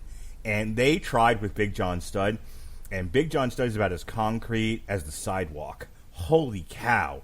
That interview with the football player, was horrendous. I mean, it's hilarious because John Studd's so bad, and the other guy's like, I'm not a wrestler. I don't know what you want me to do here. It's one of those moments in wrestling that are captured on film where you're just like, wow. You couldn't save that with editing or anything. It was either scrap the whole thing or just let it play out and have a laugh. You guys know what I'm talking about? Do you remember the Big John Studd interview? Oh, it was really, really rough. I mean, it's like they clearly didn't even know what they were going to be doing. I mean, they just came out there, they put two guys in the frame, and they barely got through it, to be quite honest with you. And they cut quick away from it as well, Mark, which is an indication that, boy, this thing was flopping all over the place. Mm-hmm. All right, so the Battle Royal, I mean, Andre the Giant toured the territories doing Battle Royals. He had his one spot where he would tie his arms up in the ropes and all of that he liked to do. He Andre the Giant, his big thing was like 2-on-1, 3-on-1 matches, Battle Royals. Nobody can eliminate Andre the Giant. This seems like they didn't know what to do with Andre for WrestleMania 2, and they were like, well, let's just do one of the Andre the Giant Battle Royal type deals, and that way we can get a whole bunch of football players in there, and it'll be a big schmoz, and it'll be great. And it comes down to the Hart Foundation, who had been working together throughout the match, and Andre eliminated the both of them, and he won. And there's some fun spots in there with the football players, but for the most part, you've seen a Battle Royal, you've seen one Battle Royal, you've seen them all, and especially if you've seen an Andre the Giant Battle Royal, then you've really seen them all, Chris. Yeah, this was a showcase to get, obviously Andre the Giant over, which is no surprise. I mean, if he's one of your lead anchors, this is a main event on your secondary show, so you got to put Andre over strong. But I mean, when you're talking about celebrity, it seemed like he had two guys here, Bill Fralick, who was, he was very, very popular here and got some great pops. But you also had the Fridge. And, he had a little mini feud inside the Battle Royal with Big John Studd. And that was, a lot of the story that was here because, outside of the very famous, elimination that you see over and over and over again on video packages where, the Hart Foundation, are eliminated and Bret Hart is pressed over Andre's head on top of the anvil. You also had that confrontation with Studd and the Fridge, which is, basically and the handshake from the outside. So this is the genesis of the, what we'd see a little bit later in the Royal Rumble with Sid and Hulk Hogan. So it started here. That finish starts right here. So, yeah. So, three basic little mini angles inside this show. So, very pedestrian Battle Royal of nothing of note. I mean, when you got people like Ted Arcidi, and they threw Bruno Sammartino in here for some reason, which was a bit of a surprise to me. But I guess they didn't want him on commentary. That's the only thing I could come up with. But I enjoyed it for what it was as a kid. I loved Battle Royals back then. Not so much now. Pat, was there ever any talk about doing anything with Studd and the Fridge? I am positive that they were trying to build something here with that. John Studd is actually not going to be long for the company. This is John Studd's last WrestleMania appearance until WrestleMania 5.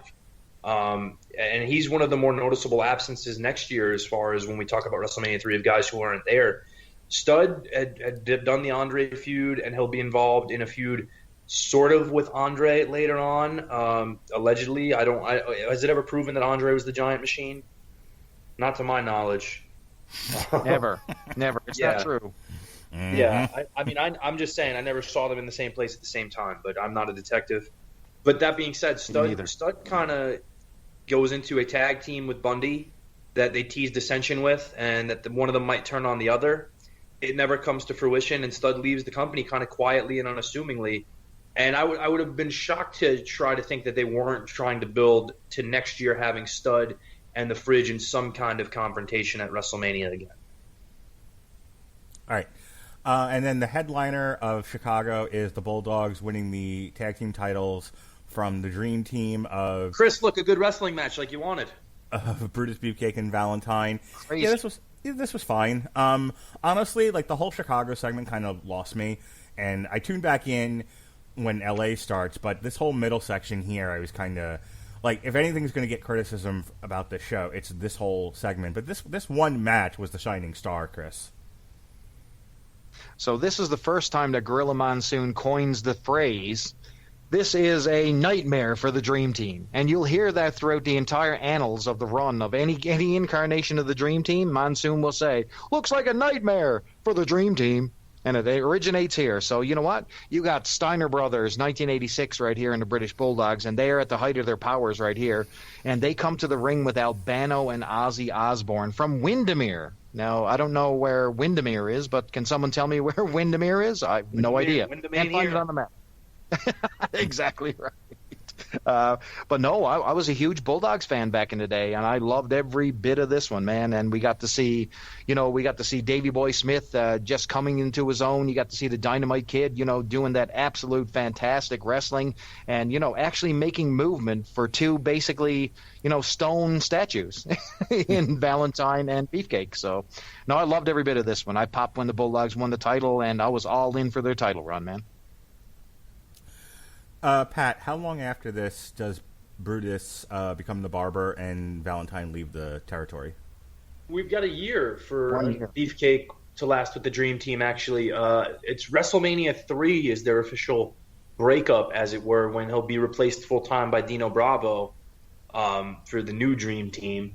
But here, he won't be the barber for another year. He and Valentine will still team together, although not with the same level of success. And this is probably Brutus's best match of his career. He does get carried a bit by the Bulldogs, but in the points in time where he actually has to pull his weight in this and look energetic, he does.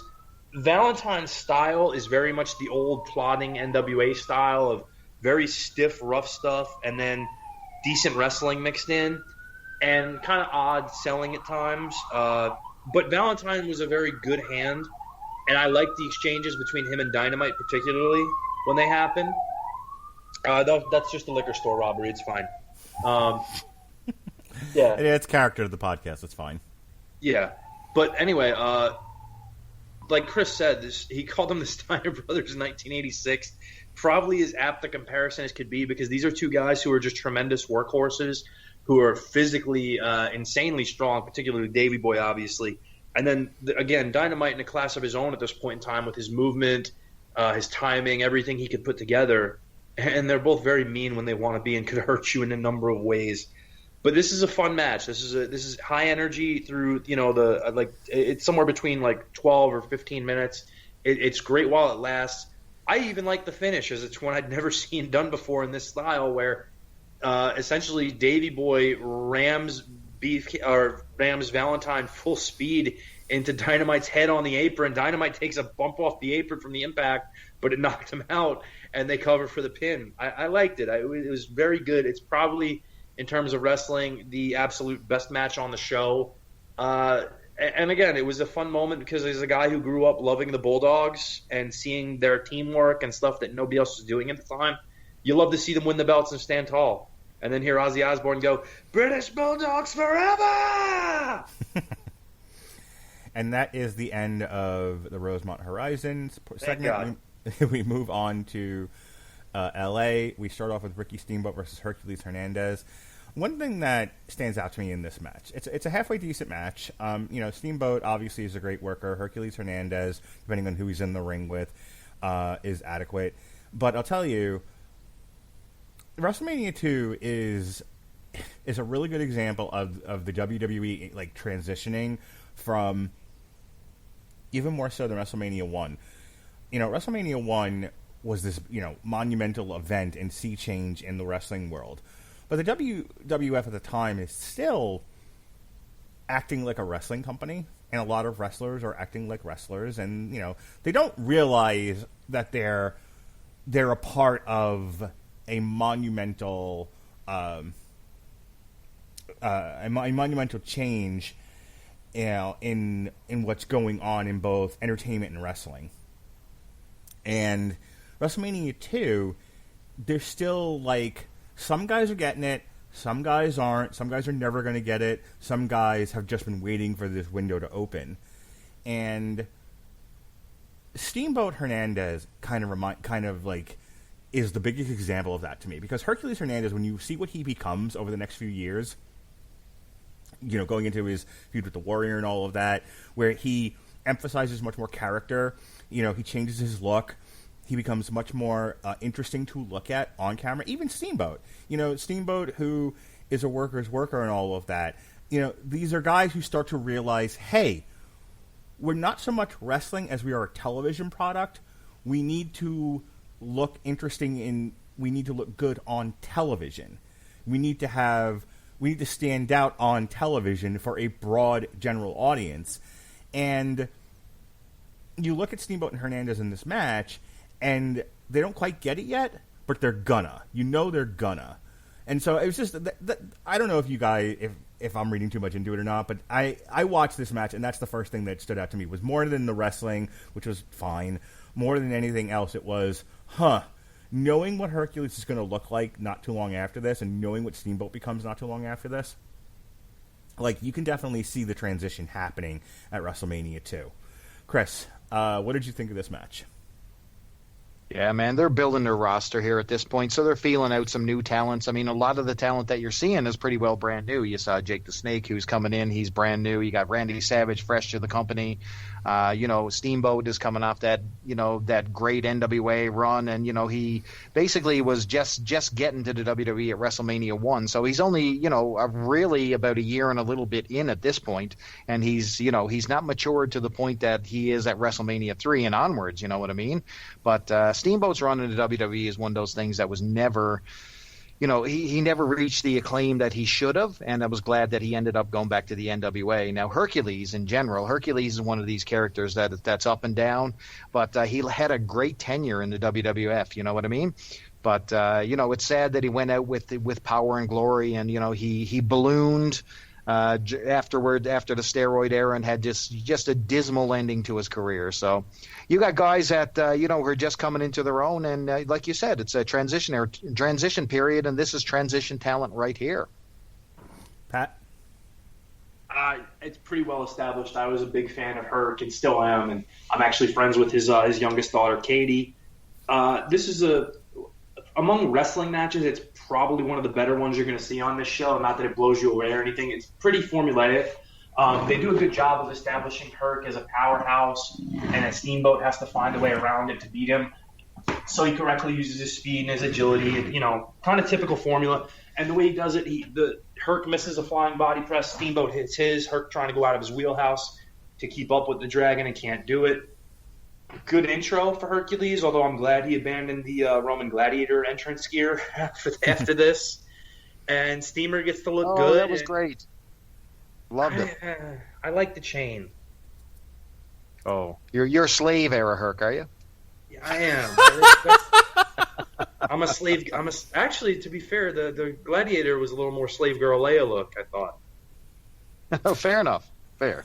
Oh, there's an image I get out of my head. One of Hercules' longer gets in terms of a WrestleMania match that we'll see.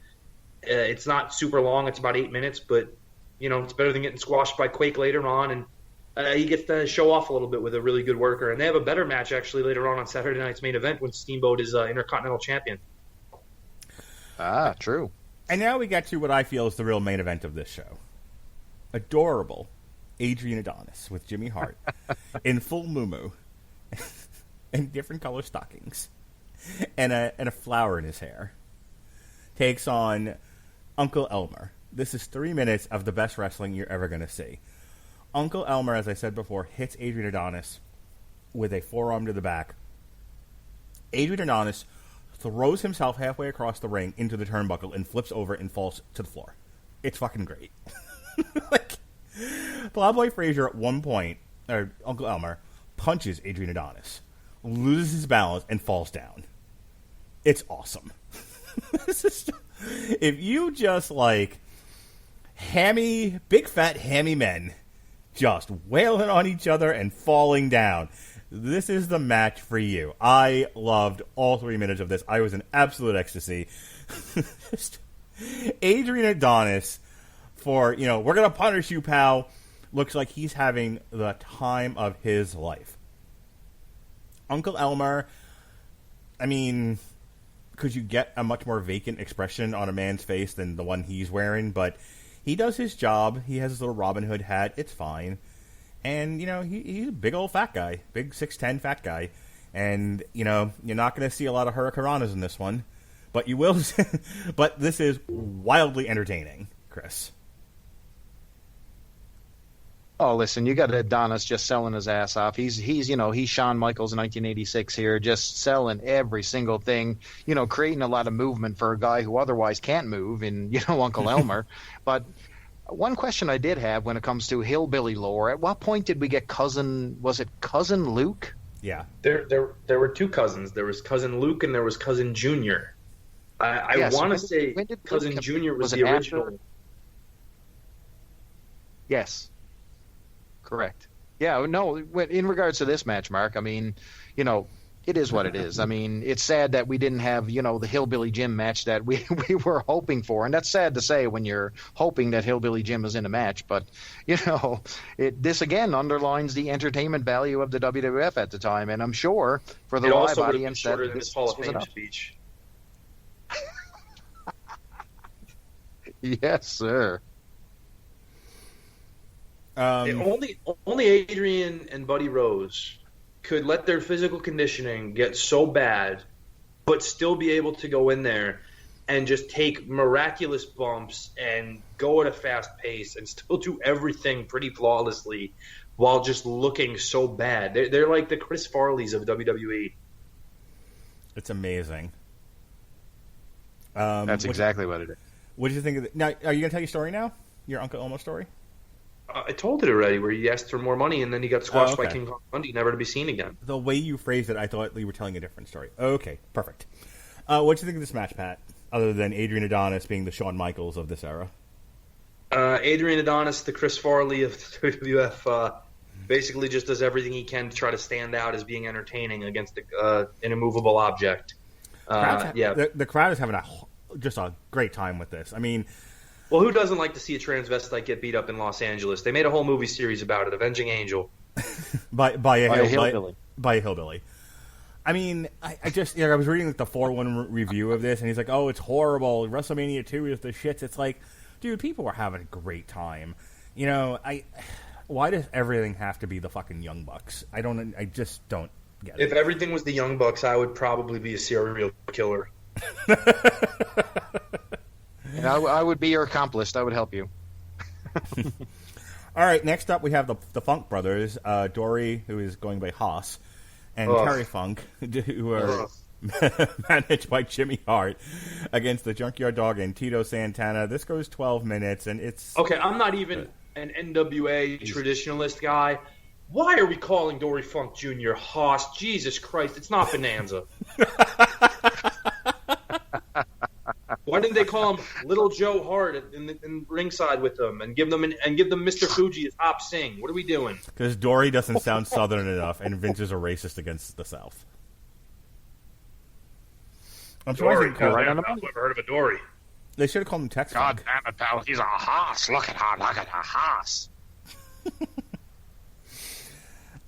It's serviceable. I mean, it's fine. It's Junkyard Dog's a big star. Tito Santana's a good worker. You have the Funk Brothers. You've had him on Saturday Night's Main Event. Terry Funk's going to mix it up with Hulk Hogan. You got to give him something to do. Well, this is also surely why Terry eventually quits the promotion. Why is that? I love the JYD as a kid. I will always have a soft spot for the JYD. But if you look at JYD at WrestleMania 1 in terms of physically versus JYD at WrestleMania 2, You'll understand why the sheet writers and everything started calling him the junk food dog. Because JYD was getting a little rotund in the midsection. And you'll see in his matches that once JYD hits the mat, he doesn't really want to get up. So if you're Terry and you're programmed with him and working with him, and you hit JYD with a knee lift or a big left hand or something, and JYD's on the mat, that's where he's probably going to spend about the next 7-8 minutes because he doesn't want to get up. And that gets kind of frustrating to work with. And eventually it's going to drive you crazy. So Terry kind of just is like, I don't want to do this anymore. The guy just lays on his back.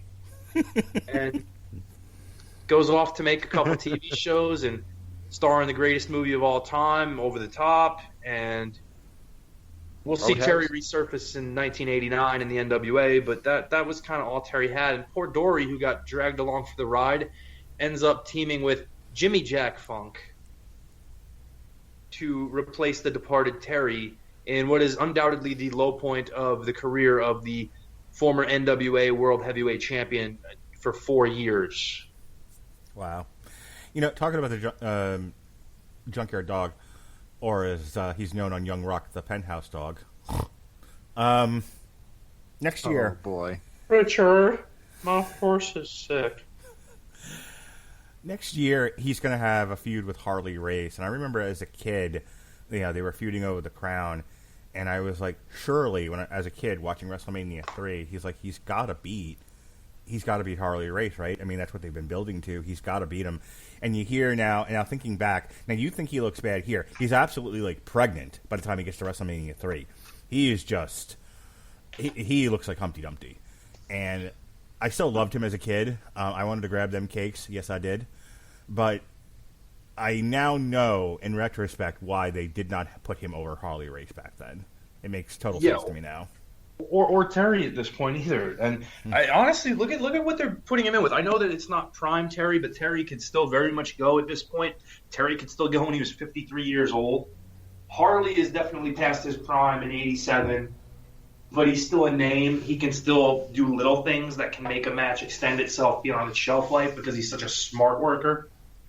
He's getting to feud with NWA World Heavyweight Champions. And the matches are just not good. Yeah. All right. And now we get to the main event. You know, you talked about the vignettes with Hogan.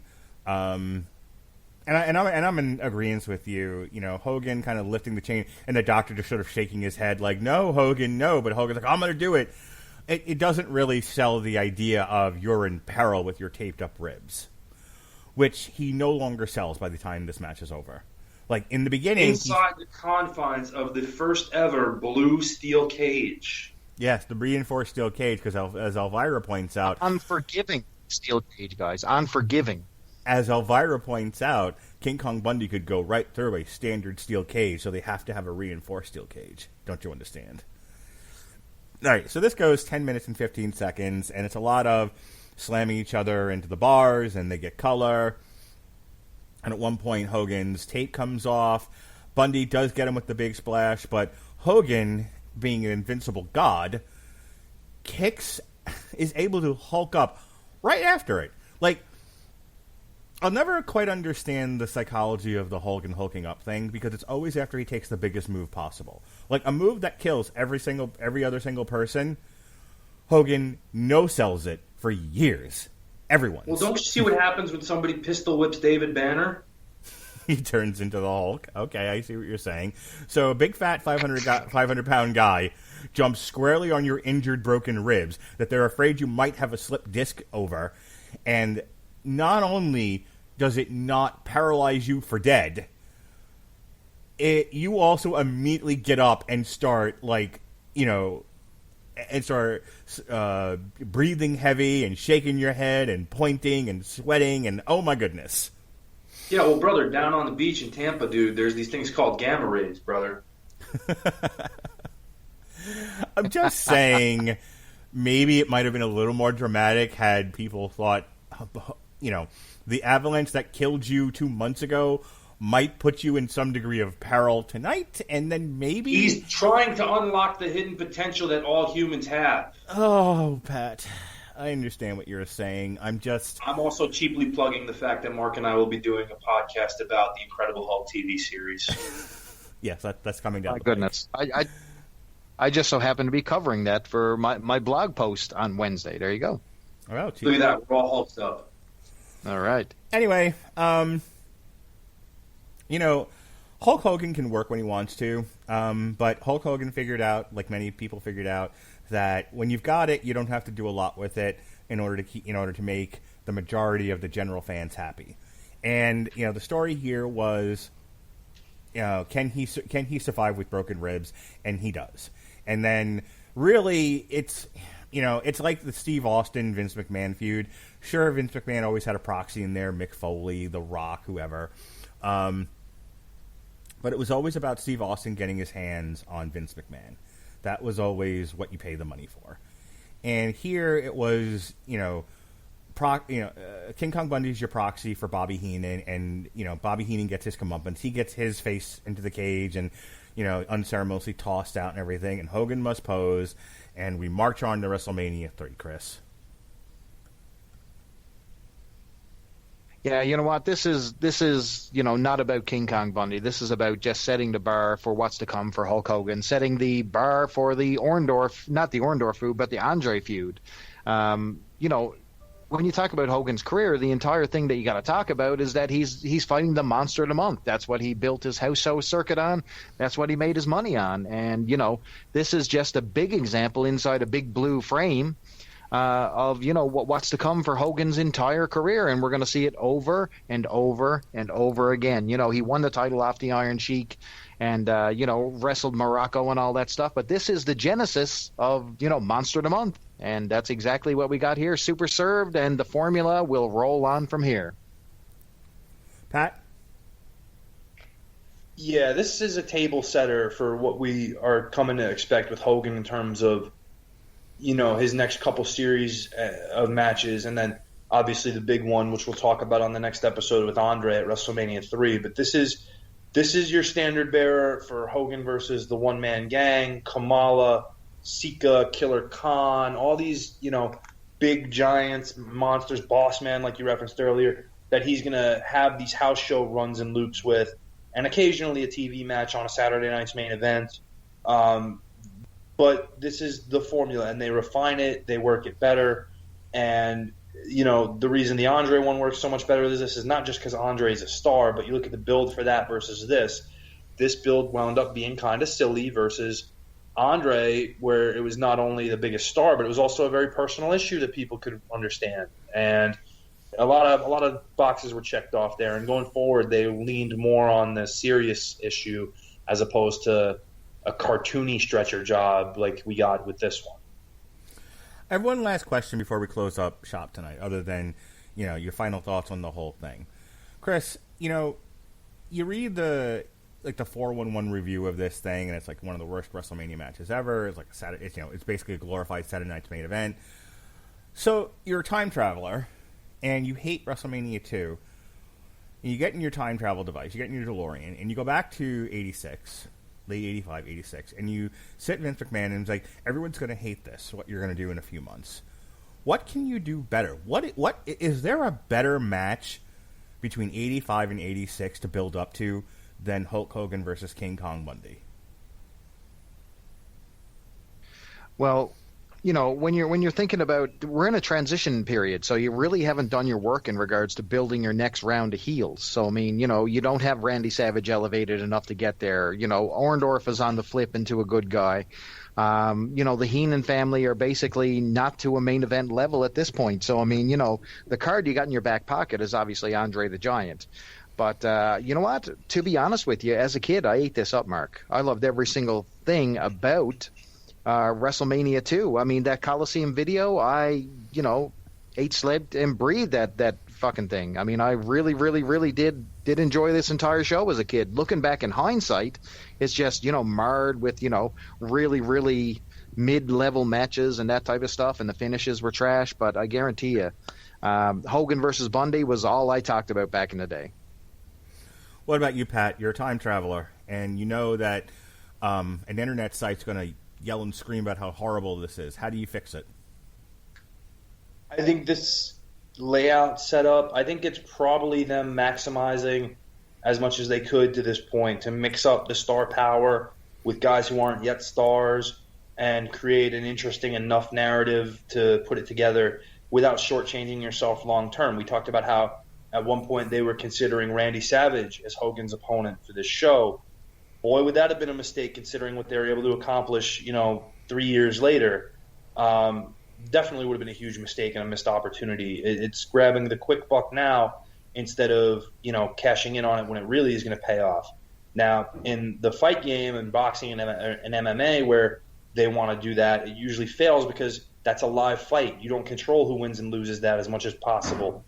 Here, when it's a controlled chaos that you can work and use to your advantage, you can build it and build it up to where it's going to be that big payoff.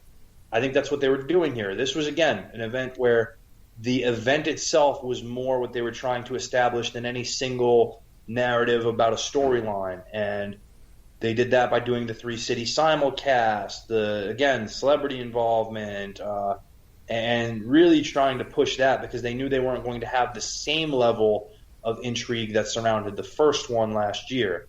So on that front, I think they accomplished it because, again, tons of celebrities, 3 locations, still news media coverage. They knew they weren't going to get the same response where now a celebrity's wrestling for the first time and all this stuff is going on. It's not in Madison Square Garden.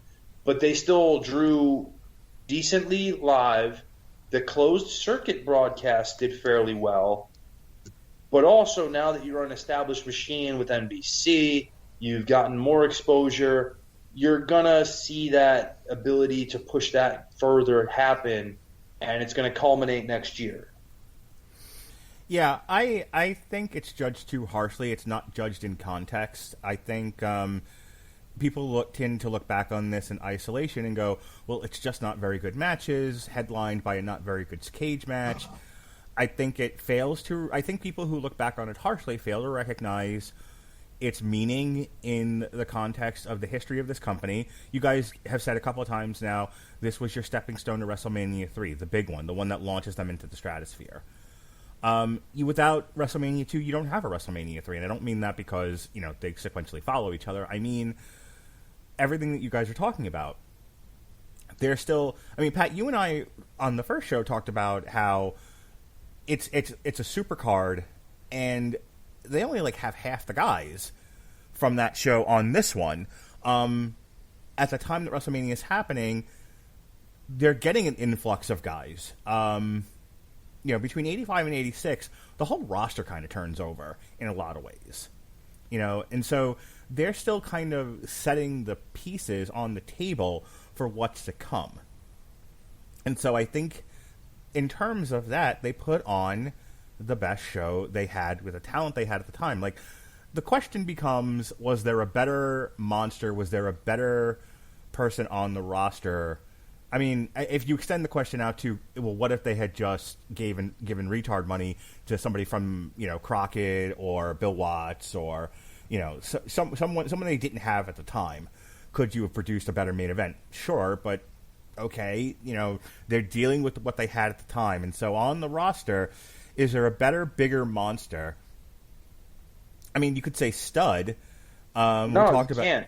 But you talked about him. A, B, he gets a match with Hogan, and it's not great.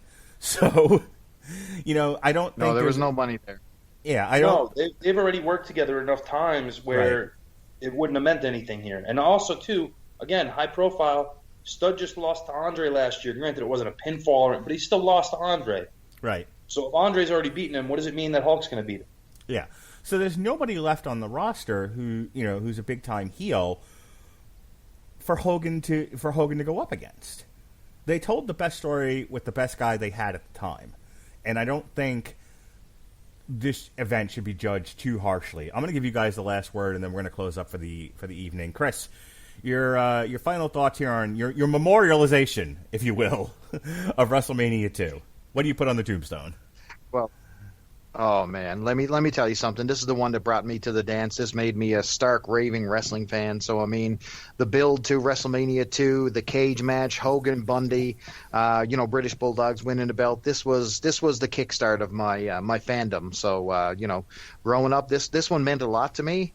Historically, I know it gets trashed on, but for those points alone, I'll always look back and think that I really enjoyed this as a kid. But historically, I think it's going to end up with a giant middle finger, and it's going to be at the very, if not the very bottom of the pile, very, very close. I hope for people who remember this event fondly and run up against those internet snobs who hate on this event that they use this podcast to say, no, you're not framing it right. You're putting it up against fucking Kenny Omega, Chris Jericho in the Tokyo Dome, you Dave Meltzer person, you. Yeah, so would I.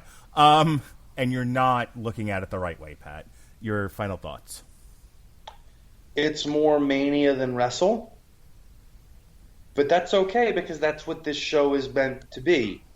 It's a spectacle. It's something bigger than what it is. It's the Super Bowl is a championship game, but it's surrounded by all of your hoopla with commercials and the halftime show and all of that effect that goes into it, when in reality, the guys on the field are not doing anything different than they would have done 4 weeks prior in the playoffs or during the regular season. That's what this is. That's what this edition of WrestleMania can be looked at as. It's often called the Super Bowl of wrestling. This is a prime example of that. You're still getting matches. You're still getting star versus star as if it's like the playoffs, and you're getting a championship match. Those matches themselves are not superbly 5-star or anything. What they are is they're entertaining from a storyline narrative and introductions to new stars who you're going to see built up over the next year for the next show they're going to do, while sprinkling in a little bit of fairy dust here from people like Joan Rivers and Cab Calloway and Tommy Lasorda and Elvira and the like. It's the part of WrestleMania that the neckbeards hate. It's the part of WrestleMania that people who are casual fans enjoy. It's what people like myself and Mark, who grew up in the Northeast U.S., where the WWF was the primary source of professional wrestling entertainment, have come to understand and appreciate what it is. And there's a lot of good, there's a lot of not good, and everyone uses it to point out negative things, and it's not really fair. I agree. So, Chris, what are you listening to these days? As you're putting together your super blog team up, and you've got some music playing in the background, what do you got going on? Well, where I'm Canadian, I always listen to a lot of Canadian fare. But, when it comes to this, I like to try to find the Pile Driver album or the wrestling album, because those things are important to me growing up, Mark. And no other place would I be able to find these, hopefully, than on Amazon Music. Pat and I, we like to put on the Amazon Music, because we have a free 30 days of Amazon Music that we got by clicking the link at getamazonmusic.com/W2M network. Pat and I like to drive around in our pink Corvette to Girls in Cars. Isn't that right, Pat? Indeed I do. They pass me on the road with a smile. Are Tito and Rick with you? I just need to know. All those girls have gone a bit too far, and I don't feel safe behind the wheel of my car, and I'm going to leave it at that. All those girls, they have a serious effect on me. How bad is it that when they were actually putting together the Slammy Awards where that song was to be performed, they couldn't get Robbie Dupree to appear live to play it? Listen, the next Pat Mullin exclusive song that I want to hear is definitely "Girls and Cars." So put that on the list. Challenge accepted. Perfect. Well, Pat Mullin is not as of yet, but I'm sure he will be on AmazonMusic.com. But in the meantime, you can find all these great wrestling songs, You can find Motley Crue, which will be on the Superblock Team Up. All the great albums, Weezer, that we review on the Metal Hammer of Doom. You can find it all. If you like Nintendo core, like Math the Band and Anna Managuchi, you can find that on AmazonMusic.com. If you're like Alexis Hana and you're making some homemade jewelry out of other people's IP and you want to hear some fits and tantrums, there's that available. It's all there on AmazonMusic.com. So go ahead and click the link. What? Ouch! Boy, that was a dismissal of Honeysuckle Promotions right there. No, I'm saying that's what she listens to, and she makes her handmade jewelry at the intersection of geek and chic. No dismissal. Other people's IP. Well, it is. She didn't come up with Demon Slayer or She-Ra. You know something, man? You talk about the IP, and I can't help but think here that you might not be doing things the right way here, Amazing. It is Serious there for... question, do they have I'm Your Man or Judy Come Back on Amazon Music? You know what? I will look for you. But in the meantime, go ahead and click getamazonmusic.com/W2M Network in the description of this podcast and get a free 30 days of Amazon on us. All right. Now, I ain't no Prince, I ain't no new kid on the block either. I'm the whole damn block. I'm Roddy Piper, yeah. With that said, that brings us to the end of our show. Very long show today, but a lot needed to be covered here. When we dig into WrestleMania 4. That's why we're going to do it in the same show as WrestleMania 5. Oh my God! All right. So tonight, myself, the aforementioned Alexis Hana, and Ben Colon will be discussing Truth, Red, White, and Black, which was the inspiration for the Isaiah character on Falcon and the Winter Soldier. Tomorrow, Robert Winfrey and I are reviewing Wrath of Man, and Evan Bevins is making an appearance on Source Material Live so that he and I can discuss Deadpool the Duck. The Superblog Team Up is May 12th.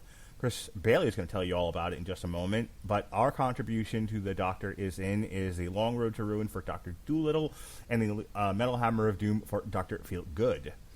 Myself and Jesse Starcher and possibly Sean Comer will be reviewing the Wait, you reviewed Dr. Feelgood and I wasn't on it? Correct. What? That doesn't make any sense. Okay. We recorded it last night. Can you dedicate Without You to me? I'll see what I can do. We'll be reviewing... Without you, I'll slowly melt and die. God, there was a lot of that going on Sunday night. We will be reviewing the new Weezer album, Van Weezer. Thursday night, myself and a whole slew of people, because boy, if I can get anyone to podcast about anything, it's Marvel shows or fucking Star Wars, right, Chris? So we'll be reviewing Falcon and the Winter Soldier. All of us will love it. Robert Winfrey will hate it and call us all dumb. And he's not wrong. On Friday, we're going to be re-airing our Long Road to Ruin for Saw Parts 1 and 2 because Jigsaw will be entering theaters, so we'll re-air those shows. Robert Winfrey and I will be reviewing The Woman in the Window from Netflix, and a new member of the family. We're trying him out. We'll see how well he does. He has his own podcast and stuff. I've met him through a number of podcasting groups. His name is Jeff Sloboda, and he and I will be reviewing Stowaway from Netflix, starring the beautiful Anna Kendrick. So we'll see how that goes, if it goes well at all. And then on Saturday, Jesse is dropping a syndicated source material, What If the Alien Costume Had Possessed Spider-Man? Sunday night, myself and Sean Comer will be reviewing Shadow and Bone. You can check out our re-airings of Jessica Jones Season 1, Twilight, Saga. We reviewed last Mark, you want people to listen to these shows, so don't talk about those ones. What? You want people to listen to your shows, right? Yeah.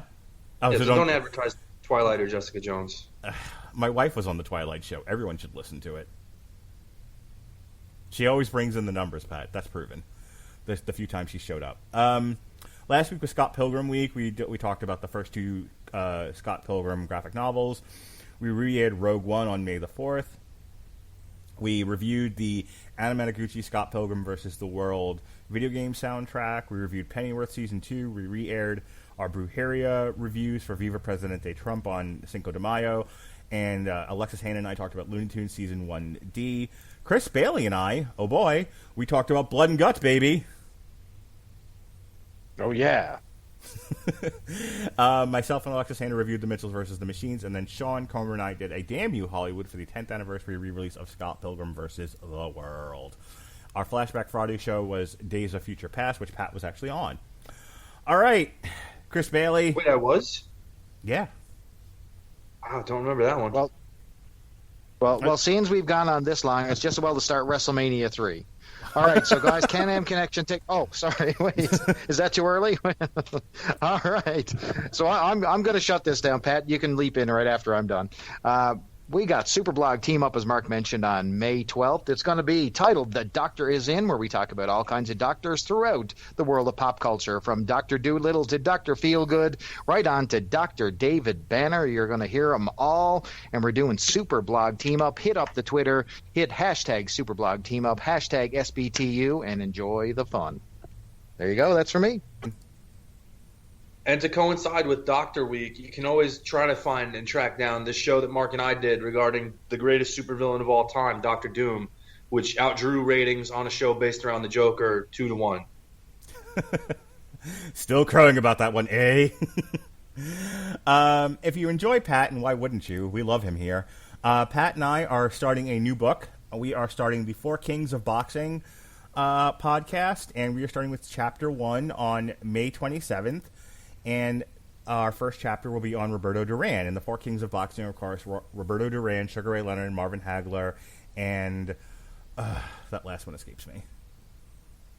I'm not helping you out. You should know this. God damn you and your eyes. Marvin Hagler, Roberto Duran, Sugar Ray Leonard.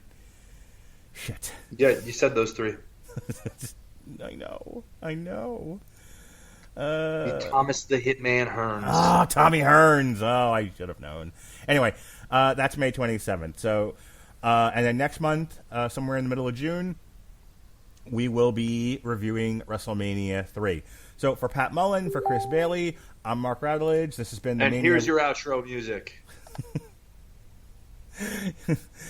This has been the Mania of WrestleMania 2. Be well, be safe, and behave.